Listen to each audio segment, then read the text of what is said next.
may even get tired of winning, and you'll say, please, please, it's too much winning. We can't take it anymore.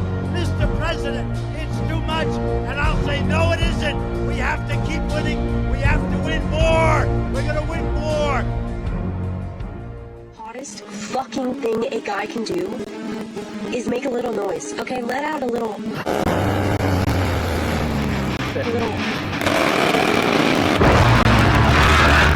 Hold on, clear it out.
The Warthog. I love him. Man, I don't know why the frickin' audio and video keeps getting off on that little video there. It was doing it the first time I set it up, and I fixed it, and then it did it again, and I fixed it again, and then I screwed things up, and I just uploaded it again, and now it's doing it again. Ugh. The audio is good. Yeah, if you're just listening to it, it sounds good, but it's totally out of sync with the video. I don't know why. At least it is on my end. Maybe it came through okay, but at least on my end, it looks like it's out of sync. How you guys doing? Welcome to the ASTROLABE. We are labing now. Forgot to drop the tip link in here. Tip link. Oh, man, I really didn't... I thought I was going to be going live earlier than this, but the AWS issues or whatever it is apparently still not resolved, because I've been sitting here just waiting, just twiddling my thumbs, waiting for pages to reload, and they just take forever. But then at the same time, like, I can watch YouTube and stuff streams just fine. I don't know what it is. But I am here. Got a good one for you guys. Got some very good stuff. You guys get to see one of the first, if you haven't watched it already, we tweeted it out, but one of the first editions of the Cyberbullies delegates going to DC. And that should be a fun one. We're going to watch that. Reminder that we are going to have a DC King Pilled meetup next month, November 14th. Make sure you, if you're in the area, anywhere generally in the area, and you want to come out on a Friday night and hang out with some good people, get in proximity to Patriots, then hit me up, shoot me an email, realkingpilled@gmail.com, or DM me on Twitter, at realkingpilled. If you email me, please do send me your Twitter handle, and I will add you to the group chat. We've already got a bunch of people in there, and that's probably the best way to coordinate and message it and everything. So if you want to know where it's going to be, you'll want to be in that group chat. Make sure you hit me up. And, who knows what might end up happening while we're there for that. You guys might get to be a part of a little something. Let's see, what else we got here? I need my motherfucking EBT. We're going to talk about that phenomenon that may be coming down the pike here very shortly if SNAP payments get turned off in November. The blacks are very upset. We're going to talk about Trump's White House remodel, the thing that has sent Will Stancil spiraling yet again. We're also going to talk about some leaked text messages, good and bad. And then we're going to talk about Tucker at TPUSA. Tucker was extra spicy. And then one of the last things I've got here is a video from Promethean Action. If you guys aren't following these ladies, you're missing out. A couple of, I don't know how many of them there are. I know of at least two. Two ladies from Promethean Action. They're boomer ladies who are some of the best patriots on the planet. Absolute patriot ladies. Patriot grandmas. And they got a great video here on how Peter Navarro walked into the Council on Foreign Relations and declared war on British control of America. So if we get through everything else, then we'll watch that one here toward the end. Look at my pro-miggers. That's right. My grandma pro-miggers. Grand-miggers? I don't know. What's up, Mr. Butt Poop? He is here. Eastwood is still laughing about that earlier today. He just thinks Mr. Butt Poop is the funniest thing ever. It says here the side quest Kyle sent a full send with 100 kick points. I don't actually know what that means, but thank you. I appreciate that. Is that a... I've wondered what these kick points do. What they accomplish. Let me see. Does that chat engagement? Oh yeah, it's $1. Well, that's cool. Neat. Thank you, man. I appreciate that. Also, a big shout out here to got a whole long list of people who have resubscribed. Actually, it's not that long. Logan, Texas, TCon88, Andrew Starr, Tojan1981, and Observant Slav have all resubscribed for 5 months here on Kick. I appreciate you guys. Thank you for supporting the show. I've also got the tip link is pinned in the chat now, tips.kingpill.com if you'd like to support. We are at 2,048. We're a little over halfway to the goal for this month, and we've still got, it looks like 8 days left to go. Of those 8 days, probably should be something like 6 shows in there. So, let's see. It's going to take a heavy lift to get to the goal this month, but I did extend the goal, and maybe this wasn't the month to do it. I think it should be very doable to get to the original goal, which was 3,000. I think we could probably do that. As a reminder, this is the only thing that generates revenue for me now is the show. So the show, the Discord, the tips, anything you guys send, you guys are paying our bills directly. This is not bonus income for us. This is you're paying the rent, you're paying the truck payment, you're paying the electric bill, all of that. You guys pay our bills so that I can come out here and do this on a regular basis. Welcome to the Gulag. If you survive, you earn your freedom. Thank you, Tuz McGee, gifting a sub to Elias Shu. Looks like Elias Shu is maybe hanging around a little bit longer. I know he usually pops in here and then has to go to bed. He is one of the go to bed early folks, or perhaps we are the stay up late folks. It's probably more like that. But thank you guys. Appreciate you. Appreciate the support. Let's get us started today with an Erica. Auf der Heide blüht ein kleines Blümelein und das heißt Erika. I don't know if it shows up really here, but this might be my new favorite item of clothing. We're here in Texas. It's finally starting to get reasonable temperature-wise. It's only getting up to, low 90s during the day. And it's dropping all the way down into the upper 60s at night.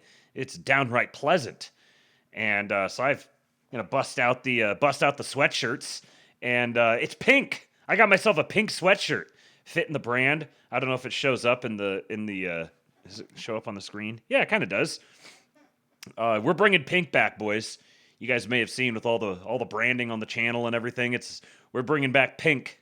It is pink is an extremely masculine color, and it's sweatshirt weather, which makes me very, very happy. No, Austin Trees, no. Real men wear pink. You got to be secure in your manhood, and then you can pimp the pink. SideQuest Kyle says, I used to wear pink in high school, and my football coach would always say, "You lose a bet or something." Okay, let's get this party started with I'm going to make you guys drool. You guys ready for this? If you're anything like me, you are going to absolutely drool over this just perfect, beautiful, wonderful, exquisite thing. Look at this. Look at this. The best Tacoma ever made has landed. 0 rust, crazy low miles, the 3400 V6 TRD off-road.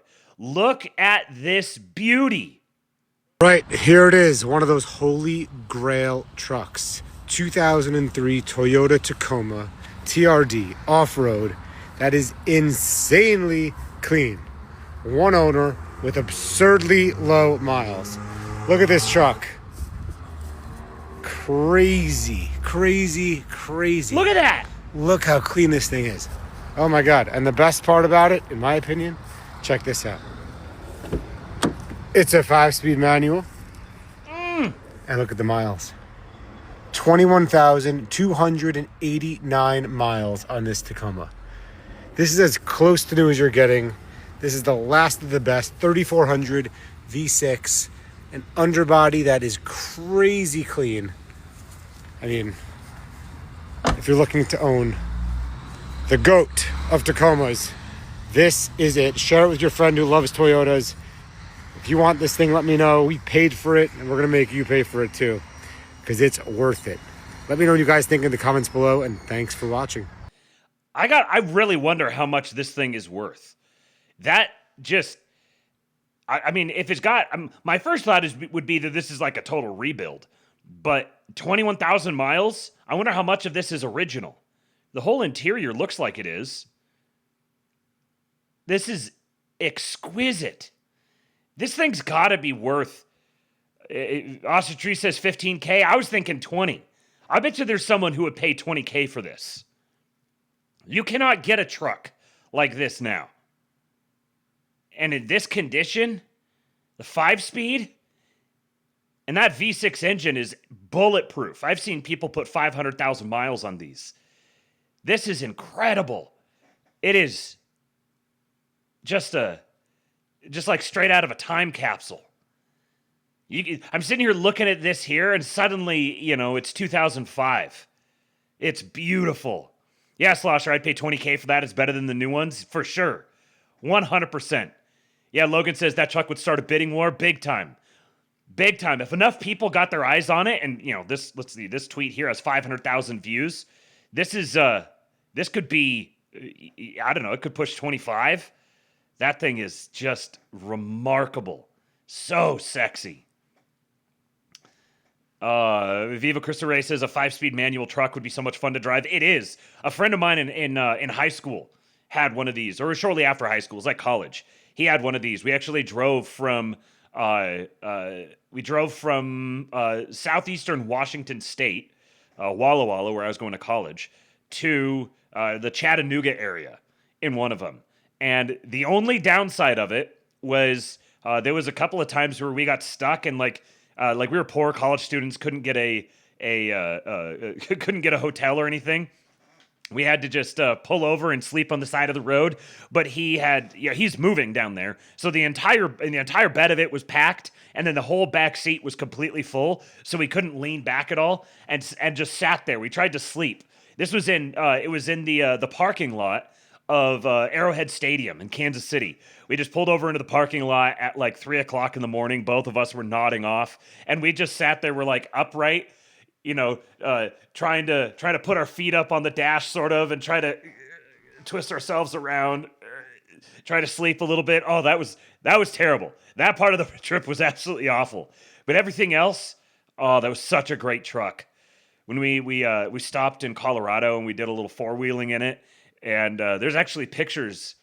I just remember this. There's pictures on my Facebook of us with that one. It was a green one. We took it out and we got it set up in such a way so one of the wheels was completely off the ground, and one of the guys went over and put his head underneath it between the wheel and the ground. Took a picture of it. That was good. Those were good times. What a beautiful, beautiful truck.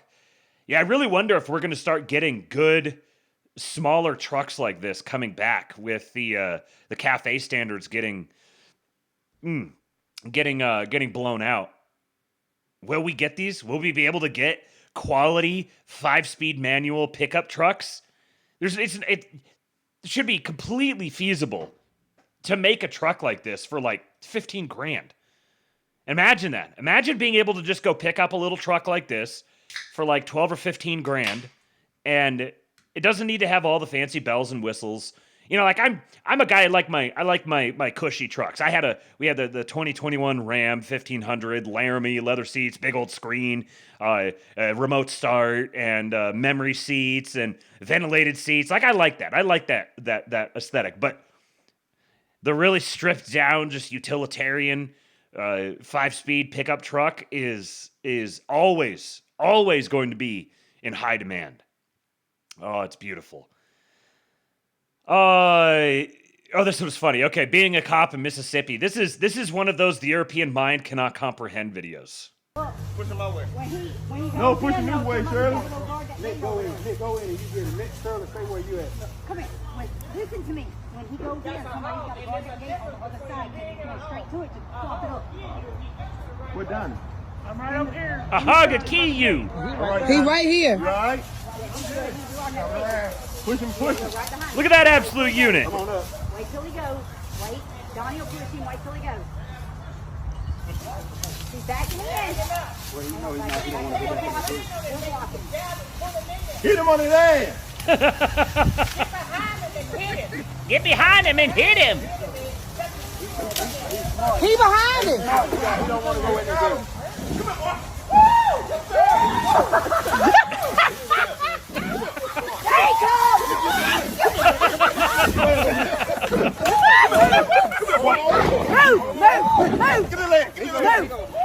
Pick their clips.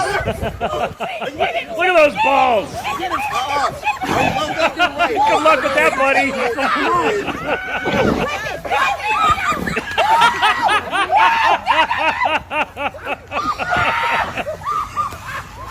Oh, man. Imagine being a European. We got a cop with dreads trying to wrestle a giant hog with some big old brass clankers hanging off the back. God, I love this country. Long live the Dirks. Pig Dirk sighting. He's been rather absent lately, and I see why. He's getting up to all sorts of getting himself in all sorts of trouble. Okay, here's an entry for the kids are going to be all right. Here's what we have coming. Here's what's coming down the pike. This is a high school teacher asks her students for their best conspiracy theories, and just wait for the last one. And in this case, the last one's a good one. Today I asked my students during baking their most favorite conspiracy theories, and this is what we've come up with. 3-Eye Atlas is aliens. I think so too. 3-Eye Atlas, I guess, is this some sort of an object that's out. I've just briefly seen a couple of things on it. Some object that sort of looks like it might be some kind of spaceship or something like that. That's headed toward us. So that's a pretty simple one. Yeah, 3-Eye Atlas is aliens. Okay. Soylent Green is consuming people. Okay. I mean, we've got like the super young Zoomers, or maybe we were even into the early alphas, and they're catching up to the Soylent Green memes. The Simpsons are right. Whatever that means. I do wonder that one. The Simpsons are right. I wonder what they're referring to with that. I'm sure it has something to do with the Simpsons doing. They have all the different things, really weird things they've predicted, like Trump coming down the escalator and a bunch of other really weird stuff. That is like how do they do that? How do they hit some of these really obscure things? Somehow manifest them in some sort of way. I guess that must be what it's a reference to. Queen Elizabeth was a man. There are no red or blue in the government. It is us against them. There you go. No red or blue in the government. It's us against them. That's a pretty common young person trope, I think. Area 51 doesn't have aliens. It is experiments on people. The boomers could never imagine. Imagine coming up and some young kid coming up to his grandpa and being like, "Oh yeah, Area 51. Now that's no like military technology installation. They're just experimenting on people there." The moon landing was filmed in a movie studio. Okay. Drones started the fires in California and Hawaii. That's a very interesting one. If the kids have united around that one, drones started the fires. Woo. Charlie Kirk is alive. That's an interesting one. I've only briefly seen a few people making the case for that, and I would love to know how people are possibly rationalizing that one.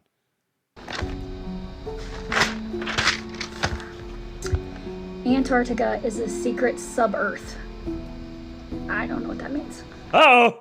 The kids know about Antarctica! Shut it down, boys! They figured it out!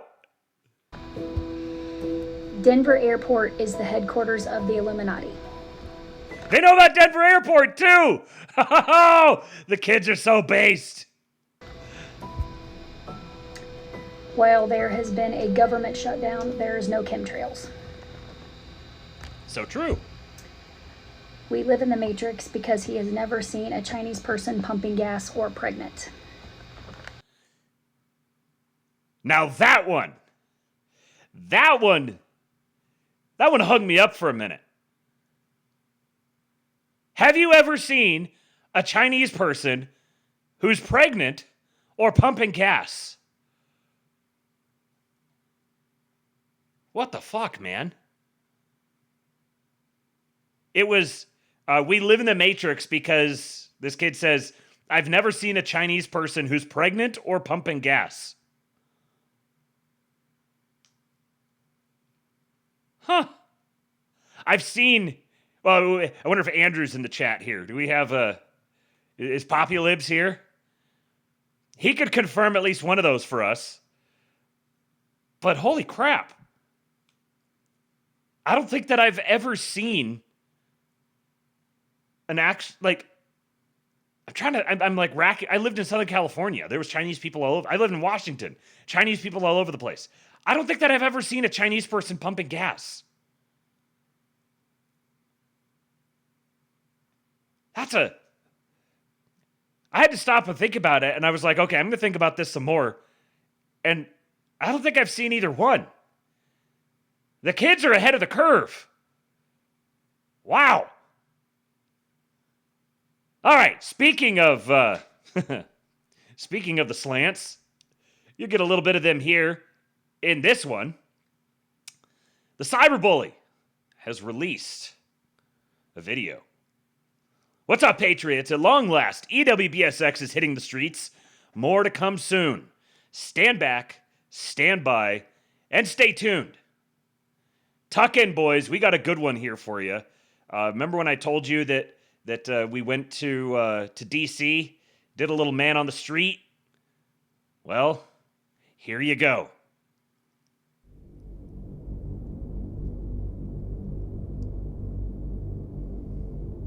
Hey there, Cyberbully here, the host of EWBSX, the Cyberbully, of course. The only radio station broadcasting to you from outside of the ice wall, from the land of eternal white boy summer. I've been toiling away up here in my little airship with the help of some of my top gnomes to curate banger playlists and loads of the finest content I could get my hands on, specifically just to boost your tea and to help you stave off those pesky black pills and horny traps. And if I'm honest, I'd say I'm doing a pretty good job so far. But I need to reach more ears, and so I've recruited a few good friends from across the wall to spread the word about my radio station.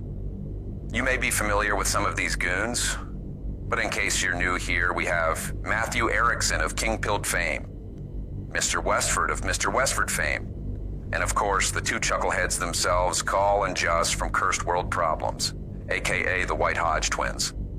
Yeah, I think that'll do it. Yeah, I think that should do it. So hopefully you'll be entertained and you might even learn something along the way. Remember to like and subscribe and share this with your friends. Stand back, stand by, and stay tuned. Unique narc.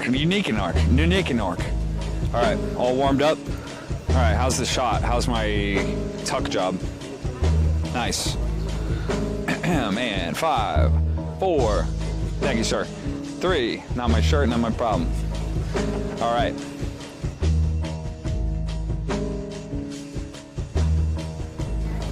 Are we rolling? All right. Justin here reporting live from the White House lawn on behalf of Cursed World Problems to tell you that Season 7 is going to be off the chain. I know you guys have been waiting a long time. The wait is worth it because we've got some collab. So this biker here, I know you. The lady in the red shirt, you'll see in a second what shirt I was wearing. And this lady in the red shirt, when she rode by, she was like, "You guys are pathetic." And then this guy flipped us the bird as he went by. We asked if they wanted to do an interview, but no bites. You guys have been waiting a long time. The wait is worth it because we've got some collabs coming down the pike. My president's house. For example, Matt from Kingpilled. What the heck? What are you doing here? The crossover you never wanted, but here it is, baby, on the White House lawn. I'm undercover. That's right. Any other special guests we can... Where's Wes? Where's Westford? He's taking out the trash. So, word on the street is, and this is why we decided to descend upon this very hallowed... upon this hallowed ground, is we heard a small bird told us, there was just this little bird that said in one of our ears that none other than Mr. Westford was going to be here. No way. Are you kidding me? Hey, are you kidding me? Hey. The Mr. Westford? Look how short he is. Of Mr. Westford fame on YouTube.com. I'm a lot taller, but I'm not. That's crazy. Hey, can I shake your hand? Hey. Hey, thanks for all that you do. Thanks for your service online and on the internet as well. Is that a contraceptive device? What are you unwrapping there? Could you open it for me? It's a little embarrassing, but I'm always here to serve you. I actually probably need another. I don't know what you think's about to happen. Oh, sanitizing wipe, ladies and gentlemen. Yeah, I just, since COVID. There was a worldwide global pandemic. Our president loves it when things are clean. Clean, sanitary. Such as the capital of our country and Westford's hands. Our nation's capital. Now, why are you saying this, Matt? You guys at home might be saying to yourselves, if you're not keeping score, well, today, here in our nation's beautiful capital, President of the United States, Donald Johnson. That's middle name? Donald Jason Aldine Trump has decided to escort his very own National Guard. He's become something of an escort around town, as it were, so to speak. That's you shouldn't use that word. That means prostitute. Oh.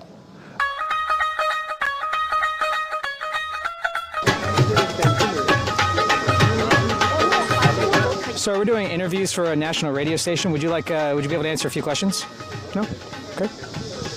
All right, well, let's keep on going.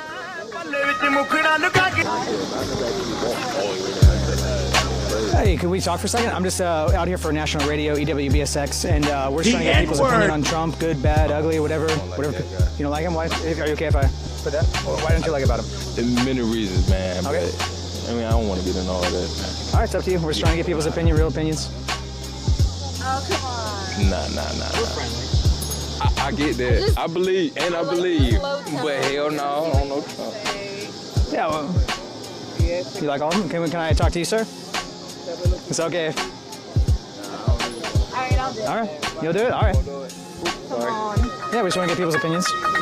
Right, with that? Entertaining or non-entertaining? Whatever comes to mind. Okay. So, how do you feel about Donald Trump in 2025? He's kind of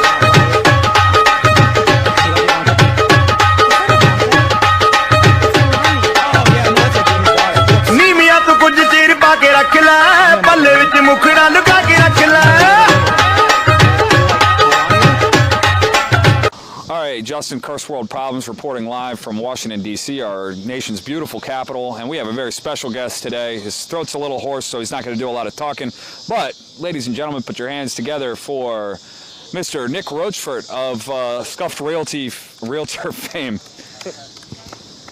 It's been a pretty good night. That's it, yeah. That's good. Yeah, that's all it takes. We appreciate it, man. So based on a tip from a local, the Goon Squad made their way toward Washington's Danger to see if they could take the temperature in Donald Trump's America. Let's see what the people have on their hearts and minds. All right, call from Curse World Problems here with Mr. Westford, and we are roaming. We're prowling. We're prowling around the streets of D.C. trying to clean it up. Our president said that he needs D.C. to be cleaned up, so we're trying to, you know, maybe scoot a few homeless men off the bench. You know, just kind of whatever comes to us in the moment. He gave us a mandate, and we're fulfilling it. And God gave him a mandate, so technically God gave us a mandate. Here's our first homeless man we picked up. How do you feel about Trump cleaning up the streets of D.C. like Batman cleaning up the streets of Gotham? Trump! I thought you were gonna put that right in your mouth. All right, let's go. Excuse me, sir, you wanna do a quick interview? No, I'm good. Are you sure? Are you sure? How are you feeling about Trump's second term? How are you feeling about Trump's second term? I'm good. You're good with it? You love it? Excuse me, sir, you want to do a quick interview? Oh, I thought you were going to keep going. You want to do a quick interview? About? How are we feeling about Trump's second term? Second term? Yeah, you heard me. Yeah, all right, let's do that. All right, how are we feeling? As an American? As an American, are you an American or are you barely legal? No, I am American. So, as an American, we feel more secure right now. Obviously, he's doing a really good job with securing our border, keeping away a lot of illegal immigrants, I feel like. And he's making America great again and healthy again. What's the biggest issue for you right now? Biggest issue for Yeah, what's the worst thing that happened to you today? Maybe the weather. The weather? Yeah. The weather's perfect right now. Yeah, it's kind of cloudy, a little bit cold. Are you kidding me? This is beautiful weather. It is. Are you ready for fall? Yeah, we are. Yeah. Right. We as Americans, we're ready for fall. We are as an American, yes. Sir, you want to do please. Foiled again. How can they keep getting away with this? How do we feel about President Harris? Wait, she's the president? Listen, I'm Canadian. I don't know which president you guys got going right now. Oh, you're Canadian. I don't know. He's Canadian. Yes, and I'm eating a pie, and you're Canadian, and they thought they had you under their spell. But now you can have all the white pill power right in the palm of your hand. Introducing the Goyen. It's peaty, it's high tea, and it's always playing bangers. Plus, you'll never be blackpilling again with plenty of high thumos sound bites and regular doses of timeless wisdom from the cyberbully himself. Disintegrate the libs, the grifters, and the subversives. Tune in to the sounds of Eternal White Boy Summer today on your very own Goyim device. EWBSX, the cyberbully. Radio for our guys. Download it, boys.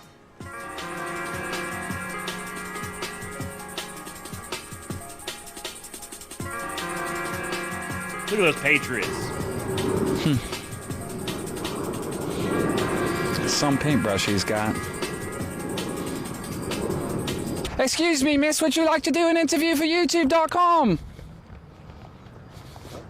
I thought she'd like it if I was also running. I thought it would make her more comfortable, make me more approachable. Can't win them all. Broadcasting live from Washington, D.C., our nation's capital, Matt from Kingpin. Greetings, Patriots. I am here in the home of my president, in front of his giant danger. Our favorite Giga Jew lives at the top. That's where he surveys the land. Whoa. Hey, you guys look really hip and cool. Would you like to be interviewed for my school news project? Darn it. All right. Take care. Be well. Nice. Yes, dude. I'll give you a Zen if you want. All right. Here, I'll get in a little bit closer so I can get both of you. How's the angle? Pretty good. Oh, I only wish that this was... You want the monument in the back? Yeah, sure. Spin around, Chinaman. Sure. My promise was I'd let you talk about the United States federal government, what you think about it, what they're up to, executive, judicial. The list goes on. So, what's your take? Well, I love Trump, obviously. Very good. Love Trump. Love what he's doing. Uh-oh. keep it up the good work. Let's kill that guy. All right, so what's your favorite thing about Trump, and what's your least favorite thing about the government? Well, I love that he's out there looking out for small town folk like us. You know, he's doing the best he can to make America great, you know, boosting the economy, doing what he's got to do. No doubt. I'm just supportive. Just here. Deal. Yeah. This chick later on said that the two of these these young ones here were living in they're just living in their car. They were from, I think they said they were from like Western Virginia, and they were just living in their car. They were door dashing and then just kind of just going around, just hanging out together. And she said that she doesn't really follow the politics all that much. She just believes whatever her boyfriend says and just does whatever he says. Oh yeah, what's your least favorite thing about the government? The amount of control. Yeah, the amount of controls, like documentation. Yeah. Restricting people. What's the thing you would make illegal? What do you make illegal?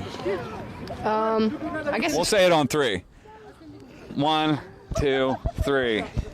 People. Yeah, You're like, yeah, I guess that's funny. That's funny. No, you don't. He didn't say it. I said it. God, guns, and beer. So That's what's up, man. That's the real LGBT, right? Life, guns, beer. Yep. Battlestar Galactica. Battlestar Galactica. What's the shirt say?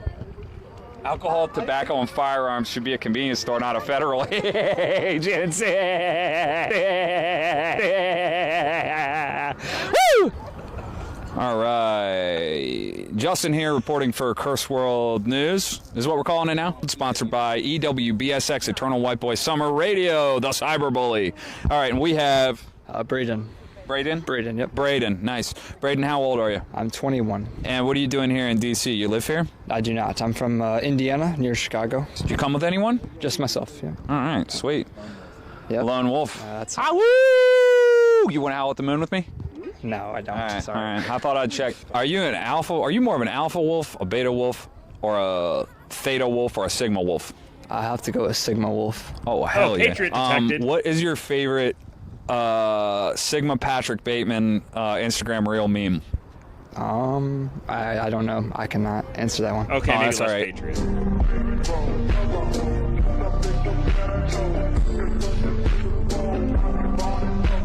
So, if you don't mind my asking, what do you think about President Donald J. Trump?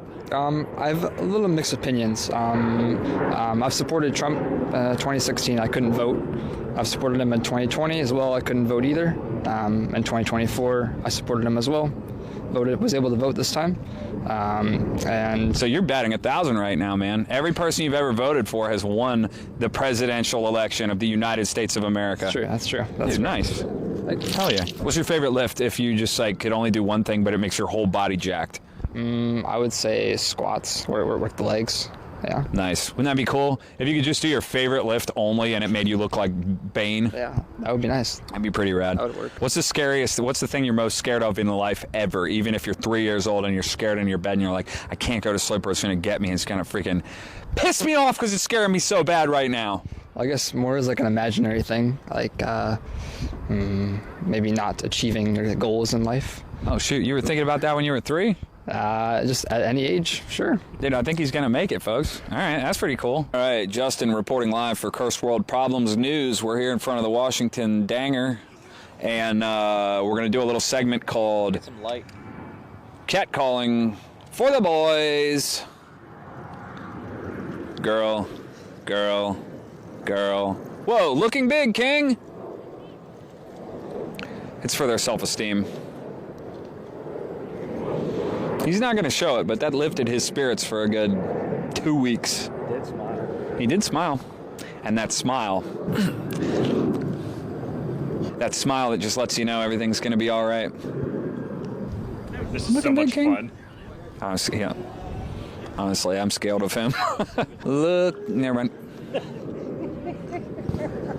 I probably shouldn't tell her she's looking big because she is. Yeah, so quick little recap. We descended upon Washington, D.C. a few hours ago, managed to get some killer interviews. Weather's been phenomenal. I can feel this sort of just deep sense of safety in the air, as I know that my president is out there personally keeping his eyes on the streets, you know. They call him the They call him the trash man because he's taking out the trash. I'm from Boston. Looking big, King. Oh, we got a thank you. I think that might be a good old-fashioned American muzzy. We like them, though. They're cool. You know, ever since I found out about the Jews. They're cool in my book. Here, we got a few more. Looking big, never mind. Sorry, ma'am. Looking big, King. Hey, good, bad, or indifferent. Good, bad, or indifferent. Left, right, gay, straight. What do you guys think about Trump? Trump. Yo, tutu's my word, fam. Tutu? I don't know what that means. Black talk. He said tutu's. We're gonna have to look that up. I'm gonna have to bang that later. He said, tutu's my word, fam. That sounds made up. Is it kind of like digging in your butt? Is tutu's my word, fam, or tutu's the word, fam, anything like digging in my butt? Tutu's my word, fam, is a phrase likely from the Toronto area that means I'm being honest with you right now, my close friend. All right, nice. Thanks to King Pilled Matt for clearing that up for me. Canadians. We're out here collabing. We're doing it. It's never been done before. It's never been done quite like this. We're horny. We're strung out on just meth and all of it, really. The brown stuff. Excuse me. We're trying to get interviews for an international radio. Does anyone want to say their thoughts on Trump? Or yeah, do you have any thoughts? Good, bad, positive, negative? But we are not American. Yeah, we're not. That's okay. We're from Taiwan. Oh, yeah, Taiwan. So how do you feel about Trump's tariffs? It's not actually affect us kinda. So we don't have any like negative or positive opinions. About in college, Justin Trudeau, Prime Minister of Canada, was caught doing blackface at a party. How does that make you feel? Because we're not going to like living America and studying America, so I've heard about it, but I didn't really search. Is that something you condone? Would you do that at a party? At a party? Yeah, just at a party, with friends. We don't actually attend any parties, right? But would you if you want? Like, if I was like, hey, there's drinks, people, they're nice. Would you come and do blackface at a party? Maybe if we have time, sure. Yeah, sure. Okay, well, we'll get your contact information. And any other questions, everybody? If I ask a couple? Yeah, of course. A two-person interview, if that's okay. Wes here, he did part one, and then I'll do part fun. I'm more of like I said part fun, didn't I? And there's a reason for that. I do the fun questions. So what's your favorite American movie? Can I say Maverick? Hell yes, you can say Maverick, the most American movie to come out in the last, 5 years. Yeah, but recently it's F1, though. Can I say F1? Of course you can say F1. You can do whatever you want. It's America, baby. Land of the free. Did you have another answer? Did you like any other American movies? I like Pitch Perfect. Do you sing? Yeah, on this also. Would you mind singing a little something for us? If I sing something, will you sing something? I don't know about you. I fell in 22. Da-da-da-da-da-da. You keep me next to you. Yeah, that's right. Yeah.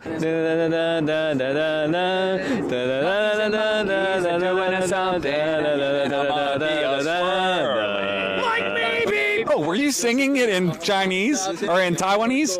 Taiwanese. Very good, dude. That's awesome. Thailand and Taiwan, are they close to each other? A bit. If it's compared to America. Yes. Yeah. Around here on the, on 4chan and Twitter and things like that, people often talk about ladyboys. Is that a thing? Ladyboys? Ladyboys is more likely in Thailand. Yeah, it's Thailand. Thailand ladyboys, okay, but not in Taiwan. Yeah. You guys just make computer chips? Yeah. In Taiwan, we just eat. Just eat? And the stinky tofu. Stinky tofu. What's the most classic Taiwanese meal? Stinky tofu, though. And beef. Stinky? Yes. Bad stinky? Yes. Good it's stinky? Probably, but it tastes good, though. Good stinky? Yeah. What does a stink like? Oh, I don't know. Everybody say it's stinky, but we think that it's very... It smells good. Yeah. A lot good. Hey, excuse me. What you guys been doing? Will you guys do a quick interview with us? Oh, we were tracking you down for miles. All right. We're with... First of all, looking big, King. Looking big. Thank you, bro. All right, so I'm Colin. I'm here with Cursed World Problems. It's a very small YouTube channel. Check it out. We talk about conspiracies. We talk about religion. For the cameraman real quick, bro. hella flexible, I'm not gonna lie. Yeah, look at him. He's been working on that. Yeah, He's been trying to touch his toes for years. All right, so who are we here with? My name is Ben Shapiro. Awesome. Yeah. And so Ben, what? How are we feeling about Trunk's second term? Bro, I'm not gonna lie. I didn't even realize he got elected. Bro, that's awesome. Yeah, it seems like the kids are going to be all right. So after a long evening of searching the hearts of America's sweethearts, my precious baby boys headed home. And I can't help but think, how could anyone black pill at a time like this? Plan truster or not, you have no time to sit around and worry. Whether you're optimistic or masochistic, you should be building something. Don't let yourself, your family, your country miss out on what you have to bring to the table. Keep your chin up and your chest out. Never goon and trust in God. Oh, and go download EWBSX and join the ranks of cyber chuds all over the nation who are listening right now. Cyberbully signing off. It's EWBSX. The cyber boy. Sorry. Woohoo! Right? We did it.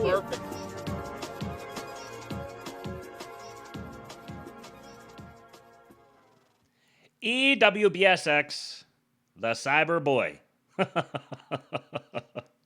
Yeah, those kids at the end there, they'd walked past us while we were talking to the Asians, and then they said they wanted to do an interview as well, and so we were like, we'll come to you as soon as we're done with them. So they went a little ways past us, and they were standing there. There was maybe a dozen of them. And then we caught up to them and started talking to them. And then they decided they really did not want to be on camera because they were smoking cigarettes and should not have been. Oh, yeah. Oh, it was a grand old time. I had a very good time. That is just episode 1. More of that to come. And that was we just walked into DC to go try to see if we could meet up with our president, and wound up not being able to get close to where he was in time. So we just kind of wandered around, and we were like, hey, we'll just bust the camera out and start doing something and see if see if we can fulfill the cyberbully's wishes. And it was a great time. It was really fun. Even though I had a massive migraine the entire time, it was an adventuresome evening. So more to come. Stay tuned for that. And again, a reminder, if you weren't here early on, that we will have a King Pilled meetup in DC next month, November 14th. Hit me up if you would like to join us. And who knows, you too may wind up in a video. All right. Real quick, I told you guys about this a few days ago, but I just wanted to keep it in front of you guys.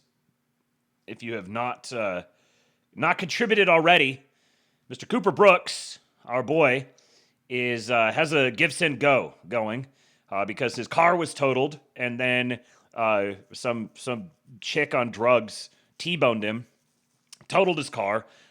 Medical bills have been piling up, and he's got to go get he got a CT scan, revealed a small mass behind his right eye, and he's going to be going and getting an MRI and a biopsy. Still hasn't been able to get scheduled in to do that just yet, but I'll keep you guys posted as soon as I find out what the results of that have been. But he needs to get a new car. He needs to pay for some massive medical bills, and he's going to be he's going to be missing a number of days of work. So there is a link here. If you go to my Twitter account at RealKingPilled, the tweet is pinned here at the top, and there is a link to a Give Send Go. You guys have been tremendously generous so far. What's he at? He's at $7,000 out of the $20,000 goal. You guys have been, in just a few days, you guys have been extraordinarily generous. And I just wanted to highlight this very important one right here. I mean, all of these are important, but one of these stands out. Right here. Can you guys believe this? Look who is contributing to help out our boy. Stephen Miller himself. He says, Patriots help Patriots. Cooper is the storm. We are the storm.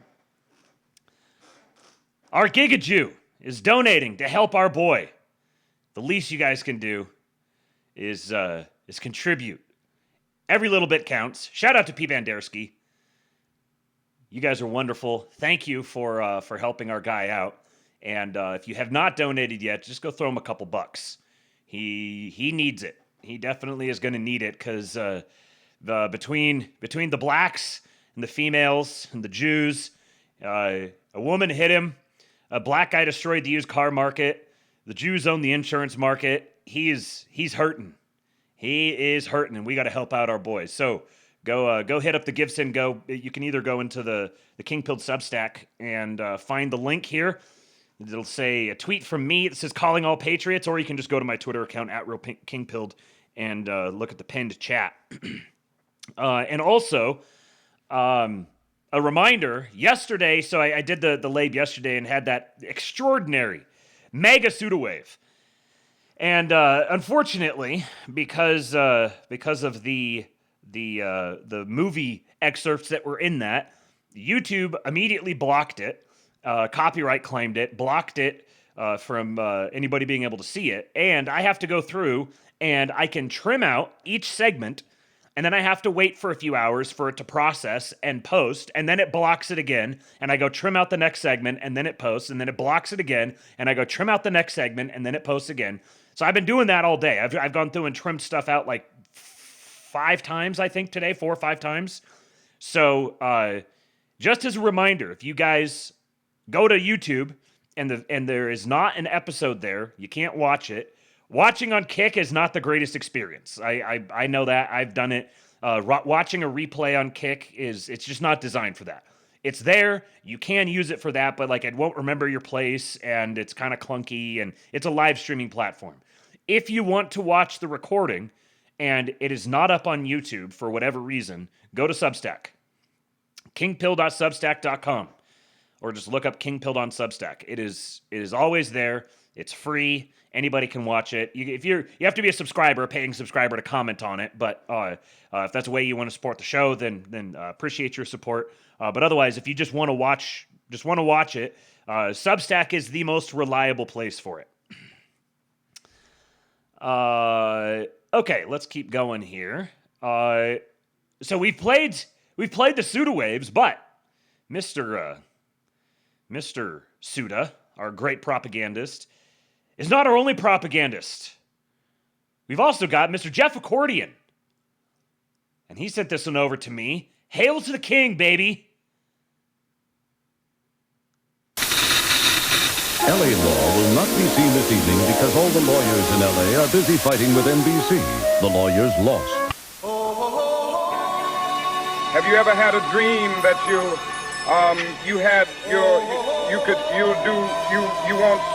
could do so much, you could do anything?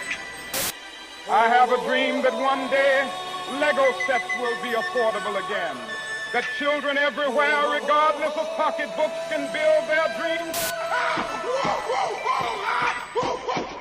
Everybody was the N-word. I can't believe this man MLK had the audacity to call my phone and challenge me to a one-on-one. No kings, no masters.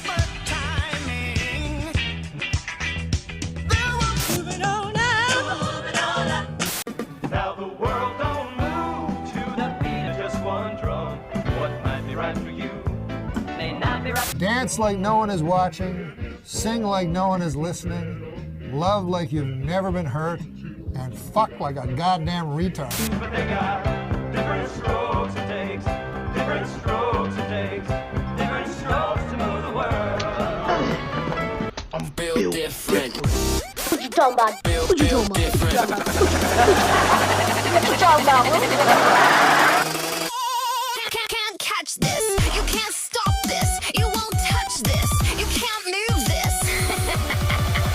We are doing something great. We are coming to make America great.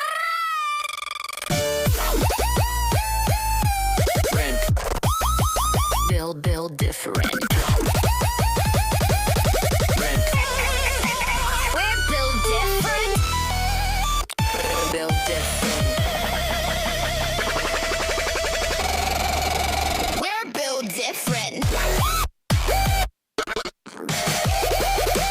Now you can feel good about giving them pizza whenever they want. Pizza in the morning, pizza in the evening, pizza at supper time. When pizza's on a bagel, you can eat pizza anytime. Pizza Pizza Bagel Bites. Bite-sized pizzas on wholesome little bagels. Hey, pizza at noontime, pizza at noontime. Pizza by the two so fine. When pizza's on a bagel, you can eat pizza anytime. Pizza Bagel Bites. Pizza whenever you want it. It's sometime in the future. The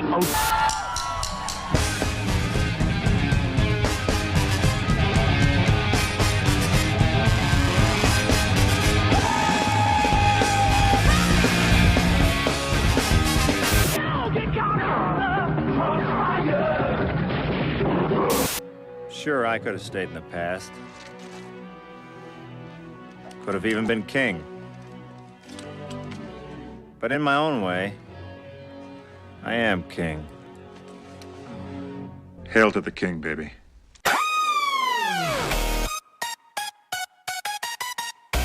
Take a knee. Bow your head. Hail to the king. Hail to the king. Hail to the king. Hail to the king. Hail to the king. Hail to the king. Hail to the king. Hail to the king. Hail to the king. Hail to the king. Yes. Hail to the king. Hail to the king. Trump step. Hail to the king. Hail to the king.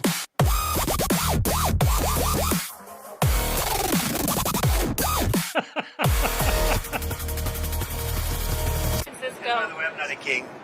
I'm not a king. I work my ass off to make our country great. That's all it is. I'm not a king at all. I don't know how you do it. I put together some really impressive deals. But this thing you've pulled off, it's amazing. A big and tasty for just $1? How do you do it? What's your secret?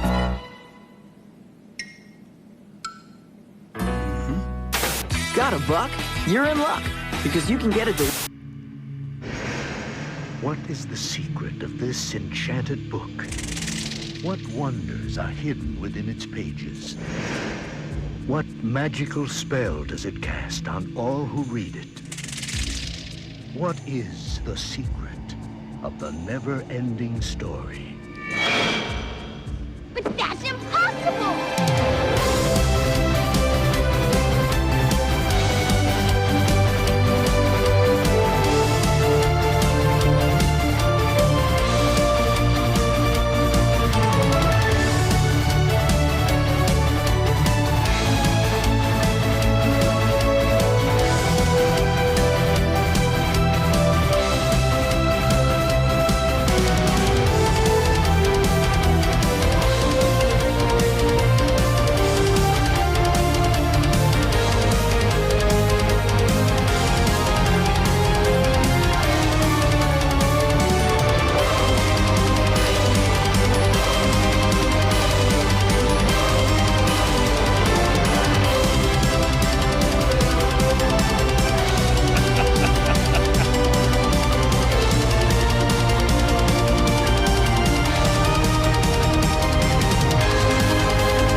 never-ending Trump. Oh, man.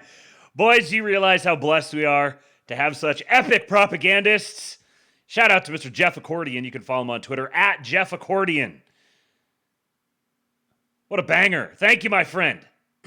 Speaking of bangers, which of Richard Nixon's accomplishments do you think history underappreciates most? How about Ry J. Local says too many to name, but his performance at the Grand Ole Opry is underrated. This is one of those that doesn't go nearly long enough.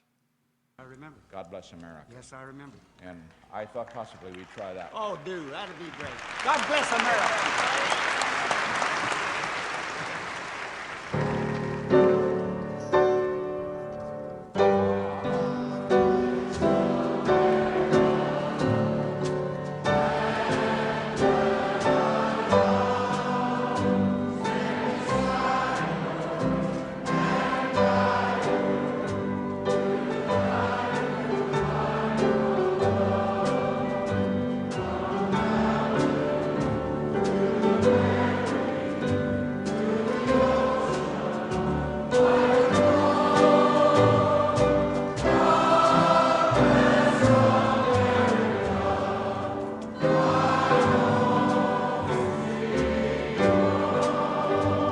Oh, see what I mean? Oh, it needed to go for like, I don't know, 12 more seconds. Look at my patriotic dick. Nixon did nothing wrong. Oh, man. Thank you to Ry J. Local for that. And here's an update on the story yesterday. It do be like that, Mr. Stansel. Foundering here, he said later on, he said something about how he'll work really, really hard on a piece and he'll get like 1,000 views on it. And then he just hammered this one out and it's up to 226,000. It do be like that, it do be do. Hey, Mrs. Stansel, I'm aiming for you. It do be do be do be do be do be do be do be. Do be do be do be do be do be do be do be do be do be like that. It do be Mrs. Stansel. It do be do be do be Scooby Doo. It do be like that. It do be Mrs. Stansel. It do be Scooby Doo. It do be do be a do be do be do. It do be do be a do be do be do. It do be do be a do be do be do. Hey, Mrs. Stansel, I'm aiming for you be do. It do be do be do be do be do. It do be do be a do be do be. It do be like that, Mrs. Stansel. It do be do be do. It do be do be do be do be do. It do be do be do be do be do. It do be do be do be do be do. Hey, Mrs. Stansel, I'm aiming for you be do. It do be do be do be do be do. It do be do be do be do be. It do be like that, Mrs. Stansel. It do be da da da do be do be do be do.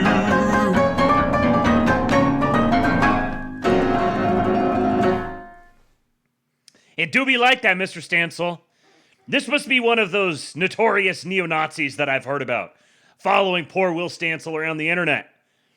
So here's this image. This is the image that poor Mr. Stansel is so upset about, and all the other libs are squealing and squalling about.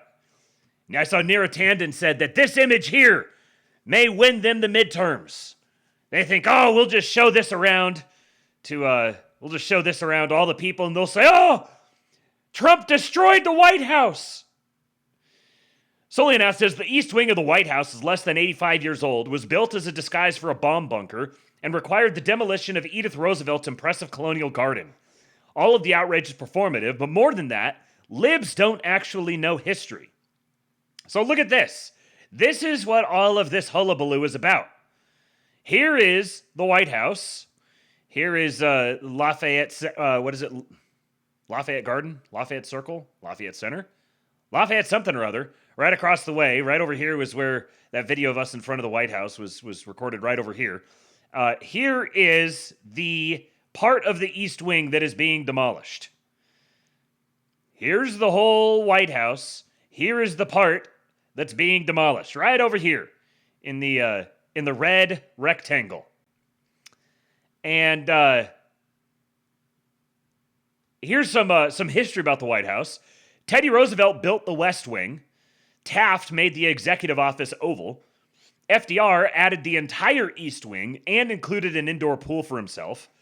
Truman gutted the entire White House. Nixon added a bowling alley. Obama added a basketball court because of course he did. Of course, Obama added a basketball court. The N-word. And Trump is building a ballroom. Here's some photos. Look at that. Inside the White House. A big balls room. How does he do it? Look at my Foot Locker president. Yeah, Nixon added a bowling alley like a total patriot. We love our bowling bros, don't we? Bowling is an aristocratic sport. Now this is funny. This is a video here of him talking about some of the thinking and stuff that goes into it, and this is great because this chick here was some of my favorite people in the world. Who's this? This is Julie Donuts. God provides. We win. Love Smileys 3 on Truth Social. Trump won 2020, and it is not over yet. Look at my Q American. I'm going to play this. I'm going to play this video, and then I'm going to go back and read what she has to say about it. I love these people. I love these people so much. We're going to watch the video and react to some of the stuff that's in the video itself, and then we're going to see her take on it. After really a tremendous amount of study with some of the best architects in the world, we determined that really knocking it down, trying to use a little section. You know, the East Wing was not much. There was not much left from the original. It was, over the course of 100 years, it was changed. The columns were removed, and it was a much different building then. All right, guys, time to get the bonk sticks out. Austin needs a bonk. A story was added on in 1948, 1949. There was a story added on, which was not particularly nice. And the building was very, very much changed from what it was originally. It was never thought of as being much. It was a very small building. And rather than allowing that to hurt a very expensive, beautiful building that, frankly, they've been after for years. You have that. I brought these along so people could see. But he brought his sources. You know, there's a relative... Nobody's actually seen anything quite like it. I think it'll be one of the great ballrooms anywhere in the world. My president knows his architecture. It's about $300 million. It's set to do many, many things, including meetings of foreign leaders, including the honoring of foreign leaders. You can see this. This is a plan. If it's got tables so that you honor a foreign leader, we have a proper space. Right now, we have a space that with tables holds about 79 people. And this is a proper kind of a thing. Now, what the White House was doing, as you know, is they were putting tents out on the lawn. This is an interior shot of the ballroom. I think there'll be nothing. Think about that. The fucking White House. The seat of government for what is ostensibly supposed to be the great empire of the world. And you're hosting foreign dignitaries, and you're putting tables out on the lawn. Nothing like it. And it's being paid for 100% by me and some friends of mine, donors to it. The government's paying absolutely nothing. He's funding it himself with some friends. Think about that. Hey, let me call up my buddies. Hey, you guys want to go in on this with me? Yeah, $300 million bucks. Let's put a little $300 million in there. Build a ballroom. Attach it to the White House, cover it in gold. We're also working with the military on it because they want to make sure everything's perfect, and the military is very much involved in this. Now, isn't that an interesting thing? I want to make sure the military is involved in this. I wonder if he's just talking about like the Army Corps of Engineers, or is there more to this? Because when I saw that they were tearing down parts of it, I thought, I wonder what might be, are there bugs, perhaps? Bugs in there? I don't know what the East Wing has been used for in the past. I suppose I could have done a little research, but ain't nobody got time for that. I don't know what the East Wing has necessarily been used for in the past, but I wonder if I feel like there's got to be some sort of an ulterior motive to this. Like, yeah, they're doing there's the symbology of tearing down FDR's thing. There's the symbology of building a ballroom, a big gigantic ballroom, leaving your stamp on it. Everyone going forward will always, this is Donald Trump's ballroom. But I wonder if there's what other sort of ulterior motive there is that is more, I don't know, national security related. Why is the military involved in this? I guess it could be as simple as just, you know, it's the Army Corps of Engineers. You got them at your disposal. Might as well use them. But he said the military. We're getting the military involved in this. That just kind of tips the radar a little bit. They want to make sure everything is absolutely beautiful. You can see the kind of interiors that we're talking about. That's an interior of the ballroom. And it's the highest Look at that. Imagine what that's going to look like. A gilded ballroom. His imprint left permanently on the imperial capital. This is empire shit. This is emperor shit. And it's the highest level. And you see it goes beautifully with the White House. I mean, the mix is beautiful. So over the years, many presidents have made changes. This obviously would be the biggest change, but this was something they've wanted for at least 150 years. Many of you have gone to the events where they had, as an example, President Xi, or they had, you know, a leader of one of the countries, including the king and the queen from your favorite country. Absolutely. Frankly. Now, there's an interesting comment. This is Mark Rutte, the NATO Secretary General, who I believe is Dutch. Let me just double check that. Mark Rutte, Secretary General. Yes, Dutch. The Dutch Secretary General of NATO. And he says, the king and queen of your favorite country. Where my Luangooners at? Let's see some Luangos in the chat. But where they'd be honored, and they'd be in a tent out on the lawn, and it would rain, and it was a disaster. Brian's shaking his head. You know what I'm talking about. And so I thought I'd bring this out because this is going to be probably the finest ballroom ever built, and we're doing it no cost to the country. It's being the money's being put in by me and donors, very great patriots, actually. Very great patriots. Thank you, patriots, for contributing to the greatest ballroom the country has ever seen. My president is a patriot. And the spirit on the building of it is amazing. We are using little sections of footings and various other things, but that's sort of irrelevant. In order to do it properly, we had to take down the existing structure. The way it was shown, it looked like we were touching the White House. We don't touch the White House. That's a bridge, a glass bridge, going from the White House to the ballroom. Then you get into the lobby of the ballroom, and then you go into the magnificent, the main room. And it's something that has gotten incredible reviews. And you're just... I love how he's like resisting the urge to really get autistically into the exact details of it. You know this man loves to micromanage his building projects. Now, here's what she says. Listen closely to what PDJT is saying here. He's talking about the ballroom, but he mentions 1948, small building, changed over the years, and for over 100 years it's been changed, and a story was added on, which was not particularly nice. We are knocking it down entirely, very much changed from what it was originally. The military is involved. Why would the military be involved in a ballroom edition? Do you see it?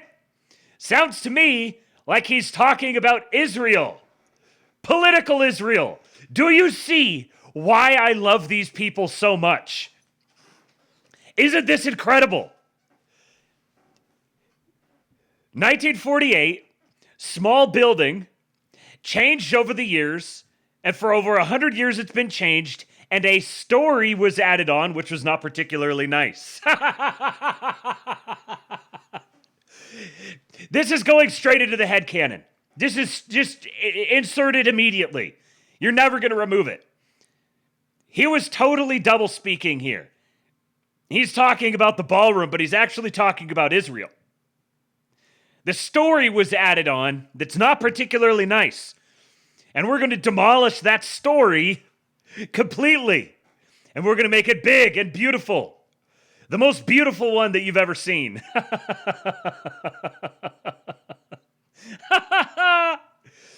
I also find it very interesting that he mentioned 79 people. Q Drop 79 starts with posts from October 31 and goes through to posts from November 3, but the drop is from November 5, Remember the 5th of November. Ah! Where my Q boys at? God, I love these people. Just a never-ending supply of content. The greatest truthsters you will ever encounter. The Q people are the most loyal human beings on the planet. They're my president's greatest patriots. The white man is back, baby! The white man is back! The It's the Will Stanziel Show song has been stuck in my head all day. Many such cases, Slosher. Well, just the greatest art in the world exists on our side of the internet. Our president building the greatest ballrooms. Our Q boys are the greatest truthsters. Oh, what a great time to be alive. Emperor Trady says all future presidents shall be flanked on either side by Trump's balls. Yes. Yes. He had to build a gigantic room just to contain his balls. Trump's ballroom. Oh, man. Medgold here says Trump building a ballroom at the White House opposes everything the left believes. They hate extravagance because they hate capitalism, and they hate elegance because they hate beauty. Seeing money spent on magnificence over degeneration is psychological torture. It's beautiful. So true. So true, my brown man poster. And Slim Zim here, James S. Zimmerman, says White House renovation haters don't understand the importance of partying. I went to a Trump party for Marla Maples' Broadway debut. I was in the show with her. And even at 10 years old, it was obvious how Trump got to be where he is. Working rooms, shaking hands, being larger than life. Golf courses and ballrooms are where much of America's magic happens, and Trump is an expert on both. Anyone opposing what he's doing at the White House or the Kennedy Center has lost touch with what it's like to have a good time, instead seeking thrills in politics and boutique ideologies that leave you empty and unfulfilled. None of that is necessary if you know how to party. The Trump Organization. Look at the detail in this. The gold embossing on the text. My president knows how to party. Yeah, he knows balls, golf balls, and ballrooms. My president is an expert in balls. See? President Trump knows ball.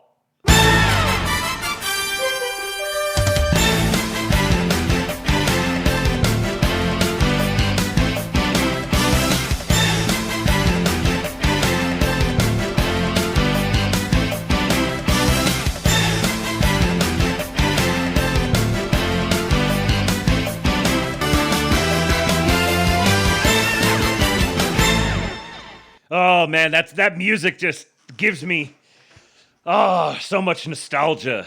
Listening to or watching the NBA with my dad when I was younger, back when it was worth watching, before the Sonics were stolen. Back when it was a sport that mattered. You had guys like Larry Bird, John Stockton, Steve Nash. Real ball players. This one here is for no reason other than just so we can marvel at our beloved president. He actually went out and said this. But now it's for the media, and I think we have a small representative group. I don't think they allowed the rest of them. I can't believe it. What happened? They're all on the other side of the wall. Can you believe it? Because this is supposed to be sort of a private event. And there is no such thing in politics as a private event. Lindsey, you learned that a long time ago, right? The great Lindsey Graham doing fantastic. You're up 34 points, Lindsey. That's not bad, I'll tell you. It's not bad. Did he... What did he mean by this? What did he mean by this? There's no such thing in politics as a private event. Lindsay, you learned that a long time ago, right?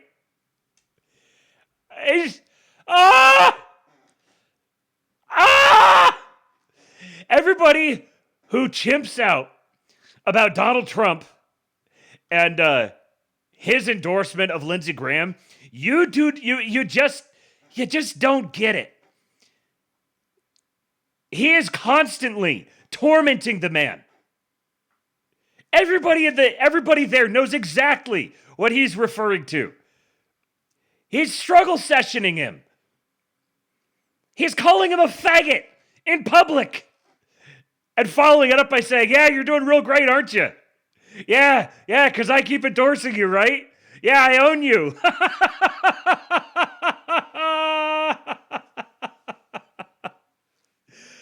Oh, Lindsay gets rammed. Lady G, oh God, the worst story of all time. Mrs. Kingfield says, what's the story? The story is that Lindsey Graham is gay. The story is that Lindsey Graham is gay, and our president, the absolute madman, just called him out directly in such a clever little way that all Lindsey could do is just smile and nod and applaud. Yes, thank you, sir. May I have another? Oh, Rand Paul and Thomas Massey could learn a thing or two. And then this was from the same event. Yet another case of this same story. Again, last week, as you know, they found $31 billion. They came to see me, sir. We found $31 billion. They said, we don't know why. I said, was this a good find or a bad find? It was a good find. It was a plus 31. We're used to finding negative 31s, right, for the last 30 years. I said, check the tariff shelf. Well, those tariffs haven't kicked in. Yes, they did. They kicked in 2 months ago. My president knows his tariffs. Don't you question him on his tariffs. He is perfectly up to date on the status of the tariff shelf. Go check the tariff shelf. He comes back 2 hours later.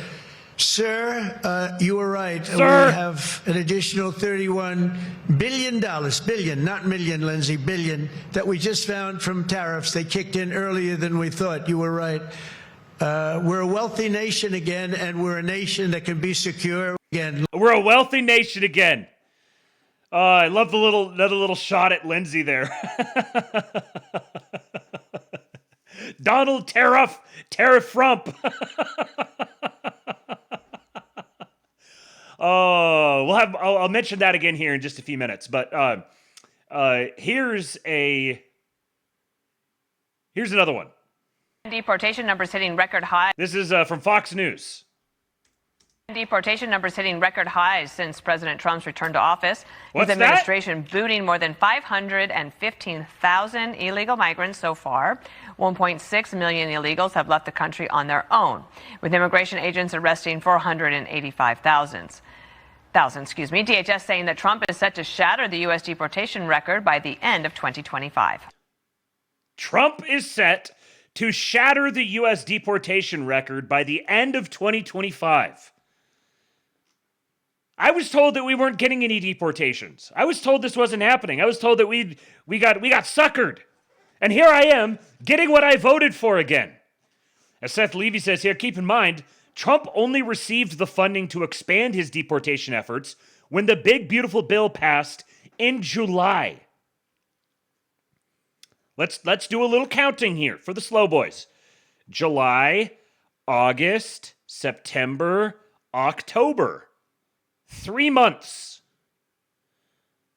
So Trump got the funding to expand his deportation efforts 3 months ago.